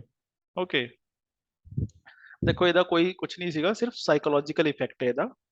ਉਹ ਕਹਿੰਦੇ ਹਿੰਦੁਸਤਾਨ 'ਚ ਅੱਜ ਤੱਕ ਜ਼ਿਆਦਾ ਜਿਹੜਾ हुकूमत ਕੀਤੀ ਹੈ ਨਾ ਰਾਜਿਆਂ ਨੇ, ਉਹ ਦਿੱਲੀ ਤੋਂ ਕੀਤੀ ਹੈ ਨਾ। ਐਂਸ਼ੀਅੰਟ ਇੰਡੀਆ ਦੇ ਵਿੱਚ ਤਾਂ ਨਹੀਂ, ਪਰ ਮਿਡੀਵਲ ਇੰਡੀਆ ਦੇ ਵਿੱਚ ਕੀਤੀ ਹੈ। ਜਿਹੜੀ ਦਿੱਲੀ ਸਲਤਨਤ ਉਹ ਦਿੱਲੀ ਤੋਂ ਰਹੀ, ਮੁਗਲ ਸੀਗੇ ਦਿੱਲੀ ਤੋਂ ਉਹ ਹੁਕੂਮਤ ਕਰਦੇ ਰਹੇ। ਕਹਿੰਦੇ ਹਿੰਦੁਸਤਾਨ ਦੇ ਜਿਹੜੇ ਲੋਕ ਨੇ ਉਹਨਾਂ ਦੀ ਸਾਈਕੋਲੋਜੀ ਇਹੀ ਹੈ ਵੀ ਹਿੰਦੁਸਤਾਨ ਕਿੱਥੋਂ ਚੱਲਦਾ ਹੈ? ਦਿੱਲੀ ਤੋਂ ਚੱਲਦਾ ਹੈ। ਤੇ ਉਹਨਾਂ ਨੂੰ ਲੱਗਦਾ ਸੀ ਅੰਗਰੇਜ਼ਾਂ ਨੂੰ ਵੀ ਸਾਡੇ ਖਿਲਾਫ ਕਿਉਂ ਨੇ ਇਹ, ਸਾਡੀ ਗੱਲ ਕਿਉਂ ਨਹੀਂ ਮੰਨਦੇ? ਇਹਨਾਂ ਨੂੰ ਅਸੀਂ ਲੱਗਦਾ ਸੀ ਏਲੀਅਨ ਆ, ਅਸੀਂ ਓਪਰੇ ਆ, ਅਸੀਂ ਸਟ੍ਰੇਂਜਰ ਆ, ਕਿਉਂਕਿ ਅਸੀਂ ਕੈਲਕਟਾ ਤੋਂ ਰੂਲ ਕਰਦੇ ਹਾਂ। ਉਹ ਕਹਿੰਦੇ ਸੀ ਵੀ ਦਿੱਲੀ ਤੋਂ ਕਰਾਂਗੇ ਜੀ। ਤੇ ਦਿੱਲੀ ਬਾਅਦ ਚ ਇਹਨਾਂ ਨੇ ਬਣਾ ਲਈ ਸੀ ਸ਼ਿਮਲਾ, ਤੇ 2 ਕੈਪੀਟਲ ਸੀਗੀਆਂ ਦਿੱਲੀ ਤੇ ਸ਼ਿਮਲਾ ਜੀ, ਠੀਕ ਹੈ। ਤੇ ਜਿੱਦਣ ਉਸ ਟਾਈਮ ਜਿਹੜਾ ਗਵਰਨਰ ਸੀਗਾ ਉਹ ਸੀਗਾ ਲਾਰਡ ਹਾਰਡਿੰਗ। ਜਦ ਹਾਰਡਿੰਗ ਸਾਹਿਬ ਆ ਰਹੇ ਸੀ ਨਾ, ਉੱਥੇ ਪਰੇਡ ਹੋ ਰਹੀ ਸੀ ਤੇ ਆਪਾਂ ਕਿਹਾ ਨਾ ਉੱਥੇ ਆਤੰਕਵਾਦ ਸ਼ੁਰੂ ਹੋ ਗਿਆ ਸੀ। ਕੁਝ ਜਿਹੜੇ ਲੋਕ ਸੀ ਜਿਹੜੇ ਐਕਸਟ੍ਰੀਮਿਸਟ ਦੇ ਗਰੁੱਪ ਦੇ ਸੀਗੇ, ਜਿਹੜੇ ਕਿ ਐਕਸਟ੍ਰੀਮਿਸਟ ਤੋਂ ਵੀ ਅੱਗੇ ਚਲੇ ਗਏ ਸੀ, ਮਿਲੀਟੈਂਟ ਬਣ ਗਏ। ਉਹ ਕਹਿੰਦੇ ਇਸ ਤਾਂ ਦੇਸ਼ ਲਈ ਜਾਨ ਵਾਰਨੀ ਆ। ਬੰਬ ਸੁੱਟਿਆ ਉਹਨਾਂ ਨੇ, ਰਾਸ ਬਿਹਾਰੀ ਬੋਸ ਸੀ, ਉਹਦੀ ਗੱਡੀ ਤੇ ਬੰਬ ਸੁੱਟਤਾ, ਉਹ ਮਰਦਾ ਮਰਦਾ ਬਚ ਗਿਆ ਲਾਰਡ ਹੈਡਿੰਗ, ਠੀਕ ਹੈ ਜੀ। ਇਹ ਇਵੈਂਟਸ ਹੋਈਆਂ ਤੇ ਇਹ ਉਹੀ ਪੀਰੀਅਡ ਹੈ ਜਦ 1913 ਦੇ ਵਿੱਚ ਤੁਸੀਂ ਸੁਣਿਆ ਹੋਣਾ ਗਦਰ ਪਾਰਟੀ ਬਣੀ ਸੀ। ਉਹ ਸਾਰੇ ਪਾਸੇ ਫੈਲ ਰਿਹਾ ਸੀ ਉਹ ਮੂਵਮੈਂਟ, ਇਹ ਨਹੀਂ ਕਿ ਇਕੱਲਾ ਇੱਥੇ ਹੋ ਰਿਹਾ, ਪੂਰੇ ਵਰਲਡ 'ਚ ਫੈਲਾ ਰਹੇ ਸੀ ਉਸ ਚੀਜ਼ ਨੂੰ, ਠੀਕ ਹੈ। ਤਿਲਕ ਗਿਆ ਸੀ ਕਦੋਂ ਜੇਲ੍ਹ? 1908 ਦੇ ਵਿੱਚ, 6 ਸਾਲੇ ਗਿਆ ਸੀ, 1914 ਦੇ ਵਿੱਚ ਵਾਪਸ ਆ ਗਿਆ। 14 ਚ ਵਾਪਸ ਆਇਆ, ਉਹਨਾਂ ਨੇ ਇੱਕ ਚੀਜ਼ ਰਿਅਲਾਈਜ਼ ਹੋਈ, ਜਿਹੜੇ ਮੋਡਰੇਟ ਸੀ ਉਹਨਾਂ ਨੂੰ ਵੀ ਇੱਕ ਚੀਜ਼ ਫੀਲ ਹੋਈ। ਉਹ ਇਹ ਫੀਲ ਹੋਇਆ, ਐਕਸਟ੍ਰੀਮਿਸਟ ਕਹਿੰਦੇ ਵੀ ਜਦ ਮੋਡਰੇਟ ਸਾਡੇ ਨਾਲ ਸੀ ਕੋਈ ਬਚਾਉਣ ਆ ਜਾਂਦਾ ਸੀ ਸਾਨੂੰ, ਹੁਣ ਅਸੀਂ ਬਾਹਰ ਆ ਗਏ ਤਾਂ ਕਿਸੇ ਨੇ ਸਾਡੀ ਸਪੋਰਟ ਨਹੀਂ ਕੀਤੀ, ਤੇ ਇਸ ਕਰਕੇ ਉਹ ਬਲੰਡਰ ਦੁਬਾਰਾ ਨਹੀਂ ਹੋਣਾ ਚਾਹੀਦਾ, ਦੁਬਾਰਾ ਇਕੱਠੇ ਹੋਣਾ ਸੀ। ਤੇ ਉਹਨੇ ਕੋਸ਼ਿਸ਼ ਕੀਤੀ ਕਿ ਇਕੱਠੇ ਹੋ ਜਾਈਏ, ਪਰ ਇੱਕ ਬੰਦਾ ਸੀ ਜਿਹੜਾ ਅੜਿਆ ਰਿਹਾ, ਫਿਰੋਜ਼ ਸ਼ਾਹ ਮਹਿਤਾ, ਕਹਿੰਦੇ ਇਹਨਾਂ ਨੂੰ ਅੰਦਰ ਨਹੀਂ ਆਉਣ ਦੇਣਾ, ਤੇ ਜਦ ਤੱਕ ਉਹਦੀ ਡੈਥ ਨਹੀਂ ਹੋਈ ਅੰਦਰ ਆਏ ਵੀ ਨਹੀਂ ਇਹ। ਦੂਸਰੇ ਪਾਸੇ ਜਿਹੜੇ ਬਾਕੀ ਮੋਡਰੇਟ ਸੀਗੇ ਉਹਨਾਂ ਨੇ ਵੀ ਇੱਕ ਚੀਜ਼ ਰਿਅਲਾਈਜ਼ ਕੀਤੀ ਵੀ ਜਿਹੜੇ ਐਕਸਟ੍ਰੀਮਿਸਟ ਸੀਗੇ ਉਹ ਅੰਗਰੇਜ਼ਾਂ ਦੇ ਜਾ ਕੇ ਅੱਗੇ ਗਾਲਾਂ ਕੱਢ ਦਿੰਦੇ ਸੀਗੇ, ਉਹ ਲੜਦੇ ਸੀਗੇ, ਅਸੀਂ ਤਾਂ ਲੜਦੇ ਨਹੀਂ। ਉਹ ਕਹਿੰਦੇ ਸਾਨੂੰ ਥੋੜੀ ਜਿਹੀ ਹਿੰਮਤ ਰਹਿੰਦੀ ਸੀ, ਹੈਨਾ, ਉਹਨਾਂ ਨੂੰ ਕੋਈ ਅਰੈਸਟ ਕਰਦਾ ਸੀ ਅਸੀਂ ਬਚਾ ਕੇ ਲਿਆਂਦੇ ਸੀ। ਕਹਿੰਦੇ ਉਸ ਤੋਂ ਬਾਅਦ ਤਾਂ ਅੰਗਰੇਜ਼ ਸਾਨੂੰ ਡੰਡੇ ਮਾਰਦੇ ਨੇ, ਹੁਣ ਕੀ ਕਰੀਏ? ਤੇ ਉਹ ਕਹਿੰਦੇ ਨਹੀਂ, ਦੁਬਾਰਾ ਇਕੱਠੇ ਹੋਣਾ ਹੈ। ਪਰ ਜਿਹੜਾ ਤਿਲਕ ਸੀ ਉਹਨੇ ਇੱਕ ਪ੍ਰਪੋਜ਼ਲ ਰੱਖਿਆ ਵੀ ਬਈ ਸਵਰਾਜ ਦੀ ਆਪਾਂ ਗੱਲ ਕੀਤੀ ਸੀ ਤੇ ਆਪਾਂ ਸਵਰਾਜ ਮੰਗਣਾ ਹੈ ਤੇ ਆਪਾਂ ਇਹਦੇ ਲਈ ਮੂਵਮੈਂਟ ਚਲਾਉਣਾ ਹੈ। ਉਹ ਕਹਿੰਦੇ ਨਹੀਂ, ਆਪਾਂ ਕੁਝ ਨਹੀਂ ਚਲਾਉਣਾ। ਤਿਲਕ ਨੇ ਫਿਰ ਕਿਹਾ ਜਾਂ ਤਾਂ ਤੁਸੀਂ ਮੈਨੂੰ ਅਲਾਓ ਕਰ ਦਿਓ ਕਾਂਗਰਸ ਦੇ ਵਿੱਚ, ਜੇ ਨਹੀਂ ਕਰੋਗੇ ਮੈਂ ਤਾਂ ਚਲਾਉਣਾ। ਉਹ ਕਹਿੰਦਾ ਤੂੰ ਭਾਈ ਆਪਣਾ ਚਲਾ ਲੈ। ਇਸ ਕਰਕੇ ਹੋਮ ਰੂਲ ਇਹ ਕੀ ਹੈ? ਸਵਰਾਜ ਦਾ ਇੱਕ ਹਿੱਸਾ ਹੈ ਕਿ ਆਪਣਾ ਰੂਲ, ਸਵੈ ਰਾਜ, ਹੋਮ ਰੂਲ, ਇਹ ਮੂਵਮੈਂਟ ਚਲਾਇਆ। ਇਸ 'ਚ 2 ਲੋਕ ਨੇ ਜਿਨ੍ਹਾਂ ਨੇ ਚਲਾਇਆ। ਪਹਿਲਾਂ ਤਿਲਕ ਨੇ ਸ਼ੁਰੂ ਕੀਤਾ, ਫਿਰ ਐਨੀ ਬੇਸੈਂਟ ਨੇ ਆ ਕੇ ਇਹਨੂੰ ਜੁਆਇਨ ਕਰ ਲਿਆ, ਠੀਕ ਹੈ। ਇਹ ਤੁਹਾਨੂੰ ਪਤਾ ਹੋਣਾ ਚਾਹੀਦਾ ਵੀ ਕੌਣ ਕੌਣ ਇਸ 'ਚ ਰਿਹਾ ਬਸ। ਤੇ ਤਿਲਕ ਦੇ 2 ਅਖਬਾਰ ਸੀ ਜਿਹਦੇ ਥਰੂ ਉਹ ਆਪਣੀ ਜਿਹੜੀ ਗੱਲ ਹੈ ਲੋਕਾਂ ਤੱਕ ਪਹੁੰਚਾਉਂਦੀ ਸੀ, ਯੰਗ ਇੰਡੀਆ ਤੇ ਕਾਮਨਵੈਲ। ਕੀ ਤਰੀਕਾ ਸੀ ਨਾ ਦਾ ਕੈਂਪੇਨਿੰਗ ਦਾ?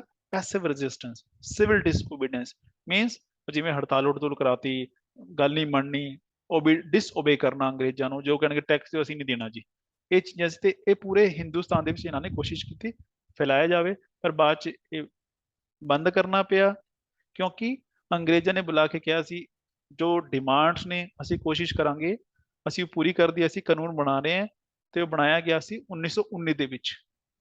ਤੇ ਇਹ ਜਿਹੜਾ ਨਾਮ ਲਿਖਿਆ ਉਹਦਾ ਹੀ ਹੈ ਜੀ, Montagu Chelmsford reform. Government of India act 1919 ਹੈ ਜਿਹੜਾ, ਉਹਨੂੰ ਮੌਂਟੈਗਿਊ ਚੈਮਸਫੋਰਡ ਰਿਫਾਰਮ ਕਿਹਾ ਜਾਂਦਾ, ਕਿਉਂਕਿ ਇਹ ਵੀ ਗਵਰਨਰ ਤੇ ਇੱਕ ਸੈਕਟਰੀ ਸੀਗਾ ਉਸ ਟਾਈਮ ਦਾ। ਤਿਲਕ ਚਲਾ ਗਿਆ ਸੀ, ਕੋਈ ਕੰਮ ਸੀ ਉਹਨੂੰ, ਉਹ ਬਾਹਰ ਚਲਾ ਗਿਆ ਤੇ ਬਈ ਮੁੜ ਕੇ ਤਾਂ ਫਿਰ ਉਹ ਇੱਥੇ ਦਾ ਮੂਵਮੈਂਟ ਬੰਦ ਹੀ ਹੋਣਾ, ਫਿਰ ਕੀ ਹੋਣਾ, ਕੁਝ ਵੀ ਨਹੀਂ ਹੋਇਆ। ਲਾਸਟ ਜਿਹੜੀ ਚੀਜ਼ ਹੈ ਇਸ ਚੀਜ਼ ਦੀ, ਉਹ ਹੈ ਲਖਨਊ ਪੈਕਟ। ਲਖਨਊ ਪੈਕਟ ਇਹ ਹੈ ਕਿ ਬੇਸਿਕਲੀ ਇੱਕ ਸਮਝੌਤਾ ਹੈ ਜਿਹੜਾ ਕਿ ਲਖਨਊ ਦੇ ਵਿੱਚ ਹੋਇਆ। ਕਦੋਂ ਹੋਇਆ? 1916 ਦੇ ਵਿੱਚ ਹੋਇਆ। ਹੈ ਕਿ ਐਕਚੁਅਲ ਚ ਇੰਡੀਅਨ ਨੈਸ਼ਨਲ ਕਾਂਗਰਸ ਦਾ ਜਿਹੜਾ ਸੈਸ਼ਨ ਸੀ, ਜਿਹੜੀ ਮੀਟਿੰਗ ਸੀ ਸਾਲਾਨਾ 1916 ਦੀ, ਉਹ ਲਖਨਊ ਦੇ ਵਿੱਚ ਹੋਈ ਸੀ, ਜਿਹਨੂੰ ਲਖਨਊ ਪੈਕਟ ਦਾ ਨਾਮ ਦਿੱਤਾ ਗਿਆ। ਕਿਉਂ ਦਿੱਤਾ ਗਿਆ?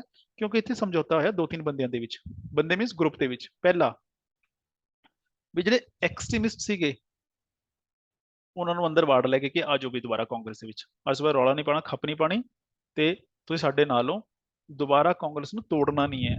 ਪਰ ਐਕਚੁਅਲ 'ਚ ਇਦਾਂ ਨਹੀਂ ਹੋਇਆ।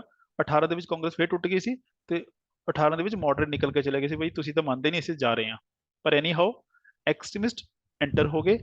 ਦੂਸਰਾ, ਜਿਹੜੀ ਮੁਸਲਿਮ ਲੀਗ ਸੀਗੀ ਉਹ ਵੀ ਨਾਲ ਆ ਗਈ, ਠੀਕ ਹੈ। ਤੇ ਹਿੰਦੂ ਮੁਸਲਿਮ ਯੂਨਿਟੀ ਹੈ ਜਿਹੜੀ ਦੁਬਾਰਾ ਤੋਂ ਸਟਰੈਂਥਨ ਹੋਈ। ਕਿਉਂ ਹੋਈ ਸੀਗੀ? ਉਹਦਾ ਕਾਰਨ ਸੀਗਾ ਵਰਲਡ ਵਾਰ।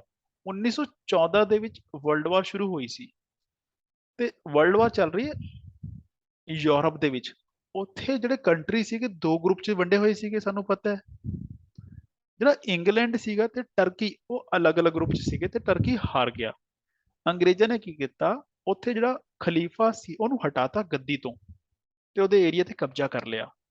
ਖਲੀਫਾ ਜਿਵੇਂ ਅੱਜ ਪੋਪ ਹੈ ਨਾ ਕ੍ਰਿਸਚੀਅਨਸ ਦਾ, ਉਦੋਂ ਖਲੀਫਾ ਹੁੰਦਾ ਸੀ ਮੁਸਲਿਮਸ ਦਾ, ਰਿਲੀਜੀਅਸ ਲੀਡਰ ਹੁੰਦਾ ਸੀ ਜਿਹਨੂੰ ਪੂਰੀ ਦੁਨੀਆ ਦੇ ਮੁਸਲਿਮ ਮੰਨਦੇ ਸੀ ਕਾਫੀ ਜ਼ਿਆਦਾ। ਤੇ ਇਸ ਕਰਕੇ ਜਿਹੜੇ ਹਿੰਦੁਸਤਾਨ ਦੇ ਮੁਸਲਮਾਨ ਸੀਗੇ ਉਹਨਾਂ ਨੂੰ ਇਹ ਚੀਜ਼ ਬਹੁਤ ਬੁਰੀ ਲੱਗੀ ਤੇ ਉਹ ਕਹਿੰਦੇ ਵੀ ਇਹ ਕਿੱਥੇ ਸਾਡਾ ਸਪੋਰਟ ਕਰ ਰਹੇ ਨੇ ਅੰਗਰੇਜ਼, ਇਹ ਤਾਂ ਸਾਡੇ ਲੀਡਰ ਨੂੰ ਹੀ ਹਟਾ ਰਹੇ ਨੇ। ਉਹਨਾਂ ਨੇ ਰਿਕੁਐਸਟ ਕੀਤੀ ਤੇ ਇੱਕ ਮੂਵਮੈਂਟ ਵੀ ਚਲਾਇਆ ਗਿਆ ਸੀ, ਖਿਲਾਫਤ ਮੂਵਮੈਂਟ, ਖਿਲਾਫ ਹੋਣ ਕਰਕੇ। ਪਰ ਅੰਗਰੇਜ਼ਾਂ ਨੇ ਕੋਈ ਨਹੀਂ ਮੰਨਿਆ ਤੇ ਇਸ ਕਰਕੇ ਜਿਹੜੇ ਇੰਡੀਅਨ ਮੁਸਲਿਮ ਸੀਗੇ ਉਹ ਨਾਰਾਜ਼ ਹੋ ਗਏ ਸੀਗੇ ਤੇ ਕਿੱਥੇ ਜਾਣਗੇ? ਆਪਣੇ ਪੁਰਾਣੇ ਦੋਸਤਾਂ ਕੋਲ। ਚਲੋ ਜੀ ਕਾਂਗਰਸੀ ਕੋਲ ਆ ਗਏ, ਉਹ ਕਹਿੰਦੇ ਉਹਨੂੰ ਇਕੱਠੇ ਹੋ ਕੇ ਲੜਾਂਗੇ ਆਪਾਂ।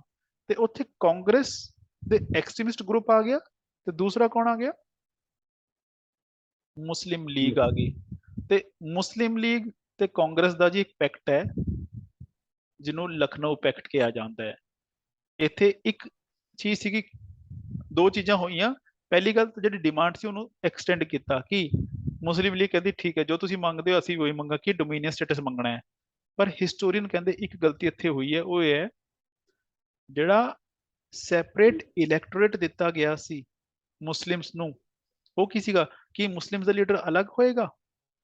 ਕਹਿੰਦੇ ਕਾਂਗਰਸ ਨੂੰ ਚਾਹੀਦਾ ਸੀ ਉਸ ਚੀਜ਼ ਨੂੰ ਖਤਮ ਕਰਦੇ, ਉਹਨਾਂ ਨੂੰ ਸਮਝਾਉਂਦੇ, ਪਰ ਕਹਿੰਦੇ ਉਹਨਾਂ ਨੇ ਨਹੀਂ ਕੀਤਾ ਤੇ ਇਹਨੂੰ ਮੰਨ ਲਿਆ। ਇਹਦਾ ਮਤਲਬ ਕਾਂਗਰਸ ਮੰਨ ਗਈ ਵੀ ਹਿੰਦੂਸ ਤੇ ਮੁਸਲਿਮ ਅਲੱਗ-ਅਲੱਗ ਨੇ। ਕਹਿੰਦੇ ਇਹ ਸੈਕਿੰਡ ਬਲੰਡਰ ਸੀ ਕਿ ਪਹਿਲਾਂ ਤਾਂ ਅੰਗਰੇਜ਼ਾਂ ਨੇ ਕਰਵਾਤਾ ਡਿਵਾਈਡ ਐਂਡ ਰੂਲ ਕਰਕੇ, ਡਿਵਾਈਡ ਕਰਕੇ।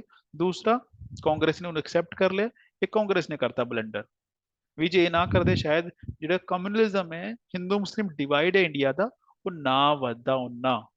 ਤੇ ਇਹ ਚੀਜ਼ ਹੈ, ਪਰ ਇਹ ਹੈ ਵੀ ਦੁਬਾਰਾ ਤੋਂ ਜਿਹੜੀ ਚੀਜ਼ ਟੁੱਟੀ ਸੀ, ਮੁਸਲਿਮ ਲੀਗ ਬਣ ਕੇ ਟੁੱਟੇ ਸੀ, ਕਾਂਗਰਸੀ ਟੁੱਟੇ ਸੀ ਸਾਰੇ, ਹੋਰ ਕੌਣ ਸੀਗੇ? ਲੀਡਰ ਤਾਂ ਉਹੀ ਸੀਗੇ ਸਾਰੇ। ਤੇ 1907 ਦੇ ਵਿੱਚ ਕਾਂਗਰਸ ਟੁੱਟੀ ਸੀ, 1916 ਦੇ ਵਿੱਚ ਜੋ ਜੋ ਟੁੱਟਿਆ ਸੀ ਸਭ ਜੁੜ ਗਿਆ। ਤੇ ਇੱਥੇ ਜਿਹੜਾ ਪ੍ਰੈਜ਼ੀਡੈਂਟ ਸੀ ਕਾਂਗਰਸ ਦਾ ਇਸ ਸੈਸ਼ਨ ਦਾ, ਉਹ ਸੀ ਇਹ ਸੀ ਮਜੂਮਦਾਰ। ਇਹ ਬੰਦਾ ਸੀ, ਨਾਮ ਇਹਦਾ ਅੰਬਿਕਾ ਹੈ ਜੀ। ਅੰਬਿਕਾ ਕੁੜੀ ਨਹੀਂ ਹੈ, ਬੰਦਾ ਹੈ, ਯਾਦ ਰੱਖ ਲਿਓ, ਠੀਕ ਹੈ। ਕਈ ਵਾਰ ਕਨਫਿਊਜ਼ਨ ਹੁੰਦੀ ਕਿ ਲੇਡੀ ਕੌਣ ਸੀ, ਇਹ ਲੇਡੀ ਨਹੀਂ ਸੀ, ਲੇਡਾ ਸੀ, ਇਹ ਸੀ ਮਜੂਮਦਾਰ, ਰਾਈਟ। ਦੱਸੋ ਜੀ ਕੋਈ ਕਨਫਿਊਜ਼ਨ ਹੈ? ਹੁਣ ਆ ਜਿਹੜਾ ਆਪਾਂ ਗੱਲ ਕੀਤੀ ਸੀ ਇਹਨੂੰ ਤੁਸੀਂ ਚੱਕ ਕੇ ਸਾਰਾ ਉਹ ਕਰ ਸਕਦੇ ਹੋ ਸੀਕੁਐਂਸ। ਵੀ ਪਾਰਟੀਸ਼ਨ ਆਫ ਬੰਗਾਲ ਹੋਈ, ਕਿਉਂ ਹੋਈ? ਕਿਉਂਕਿ ਅੰਗਰੇਜ਼ ਡਿਵਾਈਡ ਕਰਨਾ ਚਾਹੁੰਦੇ ਸੀ ਇੰਡੀਅਨਸ ਨੂੰ, ਤੇ ਪਾਰਟੀਸ਼ਨ ਆਫ ਬੰਗਾਲ ਨੂੰ ਸਪੋਰਟ ਕਰਨ ਵਾਲੇ ਉਹਨਾਂ ਨੇ ਮੁਸਲਿਮਸ ਨੂੰ ਕਿਹਾ ਤੇ ਮੁਸਲਿਮ ਲੀਗ ਬਣੀ। ਤੇ ਪਾਰਟੀਸ਼ਨ ਆਫ ਬੰਗਾਲ ਦੇ ਖਿਲਾਫ ਕੀ ਚਲਾਇਆ ਗਿਆ ਇੰਡੀਅਨਸ ਦੁਆਰਾ? स्वदेशी ਅੰਦੋਲਨ, स्वदेशी मूवमेंट ਚਲਾਇਆ ਗਿਆ ਜੀ, ਠੀਕ ਹੈ। ਪਰ ਉਸ ਮੂਵਮੈਂਟ ਕਰਕੇ ਕੀ ਹੋਇਆ? ਕਾਂਗਰਸ ਦੇ ਜਿਹੜੇ ਵਿਚਾਰ ਆਪਸ ਨਹੀਂ ਮਿਲੇ ਤੇ ਕਾਂਗਰਸ ਫੁੱਟ ਪੈ ਗਈ। ਕਿੱਥੇ? ਸੂਰਤ ਦੇ ਮੀਟਿੰਗ ਦੇ ਵਿੱਚ, ਸੂਰਤ ਦੇ ਸੈਸ਼ਨ ਦੇ ਵਿੱਚ। ਕਿਉਂ ਪਈ ਸੀ? ਕਿਉਂਕਿ ਇਸ ਤੋਂ ਬਾਅਦ ਕਾਨੂੰਨ ਪਾਸ ਹੋਣਾ ਸੀ, ਕਿਹਦੇ ਲਈ? ਇੱਕ ਤਾਂ ਮੁਸਲਿਮ ਲਈ ਜਿਹੜਾ ਪ੍ਰੋਮਿਸ ਕੀਤਾ ਸੀ ਅੰਗਰੇਜ਼ਾਂ ਨੇ, ਦੂਸਰਾ ਮੋਡਰੇਟਸ ਲਈ। ਤੇ ਮਿੰਟੋ ਮੋਰਲੇ ਰਿਫਾਰਮ ਉਹਨਾਂ ਨੇ ਪਾਸ ਕੀਤੇ 1909 ਦੇ ਵਿੱਚ। ਉਸ ਤੋਂ ਬਾਅਦ ਕੀ ਹੋਇਆ, ਜਿਹੜਾ ਪਾਰਟੀਸ਼ਨ ਆਫ ਬੰਗਾਲ ਸੀ, ਕਿਉਂਕਿ ਮੂਵਮੈਂਟ ਚੱਲਿਆ ਸੀ ਤੇ ਬਹੁਤ ਸਾਰਾ ਕੁਝ ਹੋ ਰਿਹਾ ਸੀ, ਜਿਵੇਂ ਟੈਰਰਿਸਟ ਐਕਟੀਵਿਟੀਜ਼ ਹੋ ਰਹੀ ਸੀ, ਉਹ ਕਹਿੰਦੇ ਇਹਨੂੰ ਬੰਦ ਕਰੋ। ਕਿਵੇਂ ਹੋਏਗਾ, ਕੈਂਸਲ ਕਰ ਦਿਓ। ਕਿੱਥੇ ਹੋਇਆ ਉਹ ਕੈਂਸਲ, ਦਿੱਲੀ ਦਰਬਾਰ ਲਗਾ ਕੇ। ਦਿੱਲੀ ਦਰਬਾਰ 'ਚ ਅਨਾਉਂਸਮੈਂਟ ਕੀਤੀ ਗਈ ਕਿ ਅਸੀਂ ਪਾਰਟੀਸ਼ਨ ਆਫ ਬੰਗਾਲ ਨੂੰ ਕੈਂਸਲ ਕਰ ਰਹੇ ਹਾਂ। ਤੇ 1914 ਚ ਵਰਲਡ ਵਾਰ ਸਟਾਰਟ ਹੋ ਗਈ ਸੀ। 1915 ਗਾਂਧੀ ਆ ਚੁੱਕੇ ਹੈ, ਜਿਹਦੀ ਸੀ ਗੱਲ ਨਹੀਂ ਕਰ ਰਹੇ ਹਾਲ ਦੀ ਘੜੀ। ਤੇ ਜਦ ਤਿਲਕ ਜੇਲ੍ਹ ਚੋਂ ਆਏ ਤੇ 1916 ਦਾ ਹੋਮ ਰੂਲ ਮੂਵਮੈਂਟ ਸ਼ੁਰੂ ਹੋਇਆ, ਠੀਕ ਹੈ, ਜਿਸ ਚ ਤਿਲਕ ਨੇ ਨਾਰਾ ਦਿੱਤਾ ਸੀ, ਕੀ ਦਿੱਤਾ ਸੀ ਜੀ, ਸਵਰਾਜ ਮੇਰਾ ਜਨਮ ਸਿੱਧ ਅਧਿਕਾਰ ਹੈ, Swaraj is my birth right. ਤੇ ਜੋ ਟੁੱਟ ਫੁੱਟ ਹੋਈ ਸੀ ਕਾਂਗਰਸ, ਉਹ ਦੁਬਾਰਾ ਜੁੜ ਗਈ ਕਿੱਥੇ, ਲਖਨਊ ਦੇ ਵਿੱਚ ਆਏ। ਲਖਨਊ ਦੀ ਜਿਹੜਾ ਸੈਸ਼ਨ ਹੋਇਆ 1916 ਚ, ਦੁਬਾਰਾ ਸਾਰੇ ਇਕੱਠੇ ਹੋ ਗਏ ਜੀ, ਟੁੱਟੇ ਸੀ ਤੇ ਜੁੜ ਗਏ। ਆਹ ਪੂਰਾ ਸੀਕੁਐਂਸ ਡਿਵੈਲਪ ਹੋ ਗਿਆ। ਹੁਣ ਡਾਊਟ ਹੈ ਤਾਂ ਦੱਸੋ ਜੀ, ਹੈਨਾ, ਟਾਈਪ ਕਰ ਦਿਆ ਕਰੋ, ਇੱਥੇ ਮੈਸੇਜ ਦੀ ਵੀ ਆਪਸ਼ਨ ਹੈਗੀ ਜੀ, ਬੋਲੋ।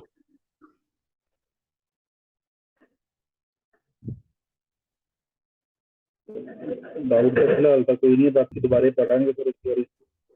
ਠੀਕ ਹੈ, ਠੀਕ ਹੈ, ਠੀਕ ਹੈ, ਠੀਕ ਹੈ, ਠੀਕ ਹੈ, ਅੱਜ ਲਈ ਇੰਨਾ ਹੈ। ਬਾਕੀ ਮੈਂ ਦੱਸ ਦਿੰਦਾ ਇਹਦੇ ਅੱਗੇ ਨਾ, ਮੈਂ ਸਪਲੀਮੈਂਟਰੀ ਨੋਟਸ ਹੀ ਪਾਤੇ ਦੋ ਤਿੰਨ ਚੀਜ਼ਾਂ ਲਈ, ਵੀ ਮੋਡਰੇਟਸ ਤੇ ਐਕਸਟ੍ਰੀਮ ਦੇ ਵਿੱਚ ਕੀ ਫਰਕ ਸੀਗਾ, ਹੈਨਾ, ਉਹ ਕੀ ਸਮਾਨਤਾ ਕੀ ਸੀਗੀਆਂ, ਫਰਕ ਕੀ ਸੀਗਾ। ਤੇ ਉਹ ਜਿਹੜੀ ਆਪਾਂ ਗੱਲ ਕੀਤੀ ਸੀ ਨਾ, ਵੀ ਕਿਹੜੀ ਕਿਹੜੀ ਚੀਜ਼ਾਂ ਦਾ ਫਰਕ ਪਿਆ ਸੀ ਇੰਡੀਆ ਦੇ ਵਿੱਚ, ਵੀ ਨੈਸ਼ਨਲਿਜ਼ਮ ਕਿਉਂ ਆਇਆ, ਜਿਵੇਂ ਕੰਟੈਂਪਰੇਰੀ ਯੂਰਪੀਅਨ ਮੂਵਮੈਂਟ, ਉਹ ਕੀ ਸੀਗਾ, ਉਹ ਮੈਂ ਥੋੜਾ ਜਿਹਾ ਇੱਥੇ ਲਿਖਤਾ ਹੈ। ਵੀ ਆਪਾਂ ਗੱਲ ਕੀਤੀ ਡਰੇਨ ਆਫ ਵੈਲਥ ਹੋਈ ਸੀ, ਉਹ ਕੀ ਸੀਗਾ, ਮੈਂ ਥੋੜਾ ਜਿਹਾ ਇੱਥੇ ਲਿਖਤਾ ਹੈ ਨਾ। ਲਿਟਨ ਦੀ ਪਾਲਿਸੀ ਸੀਗੀ ਜਿਸ ਤੇ ਇੰਡੀਅਨ ਖਿਲਾਫ ਹੋ ਗਏ ਸੀ, ਮੈਂ ਇੱਥੇ ਲਿਖਤਾ ਥੋੜਾ ਜਿਹਾ। ਇਲਬਰਟ ਬਿੱਲ ਦੀ ਕੰਟਰੋਵਰਸੀ ਸੀ, ਉਹ ਕੀ ਸੀਗੀ, ਮੈਂ ਇੱਥੇ ਲਿਖਤਾ ਥੋੜਾ ਜਿਹਾ। ਠੀਕ ਹੈ ਜੀ, ਚਲੋ ਜੀ, ਅੱਜ ਲਈ ਬਹੁਤ ਹੈ। हाँ जी, ਚਲੋ ਫਿਰ ਹੁਣ ਰੈਸਟ ਕਰੋ ਜੀ, ਤੇ ਮੈਂ PDF ਸ਼ੇਅਰ ਕਰ ਦੇਣਾ ਤੁਹਾਡੇ ਨਾਲ, ਉਹਨੂੰ ਦੇਖ ਲਿਓ। ਤੇ ਕੱਲ ਮਿਲਦੇ ਹਾਂ, ਤੇ ਕੱਲ ਆਪਾਂ ਹੋਪਫੁਲੀ ਕੁਝ ਹੋਰ ਕਰਾਂਗੇ, ਕਿਉਂਕਿ ਇਹਨੂੰ 3 ਦਿਨ ਰੱਖਾਂਗੇ ਬਸ GS ਨੂੰ, ਜਿਵੇਂ ਆਪਾਂ ਡਿਸਾਈਡ ਕੀਤਾ ਸੀ, ਹੈ ਨਾ। 2 ਦਿਨ ਮੈਥ ਕਰਿਆ ਕਰਾਂਗੇ ਤੇ 1 ਦਿਨ ਕਰੰਟ ਅਫੇਅਰ ਕਰਿਆ ਕਰਾਂਗੇ। ਚਲੋ ਜੀ, thank you so much, enjoy ਕਰੋ ਜੀ, bye bye, take care. Thank you sir, good night.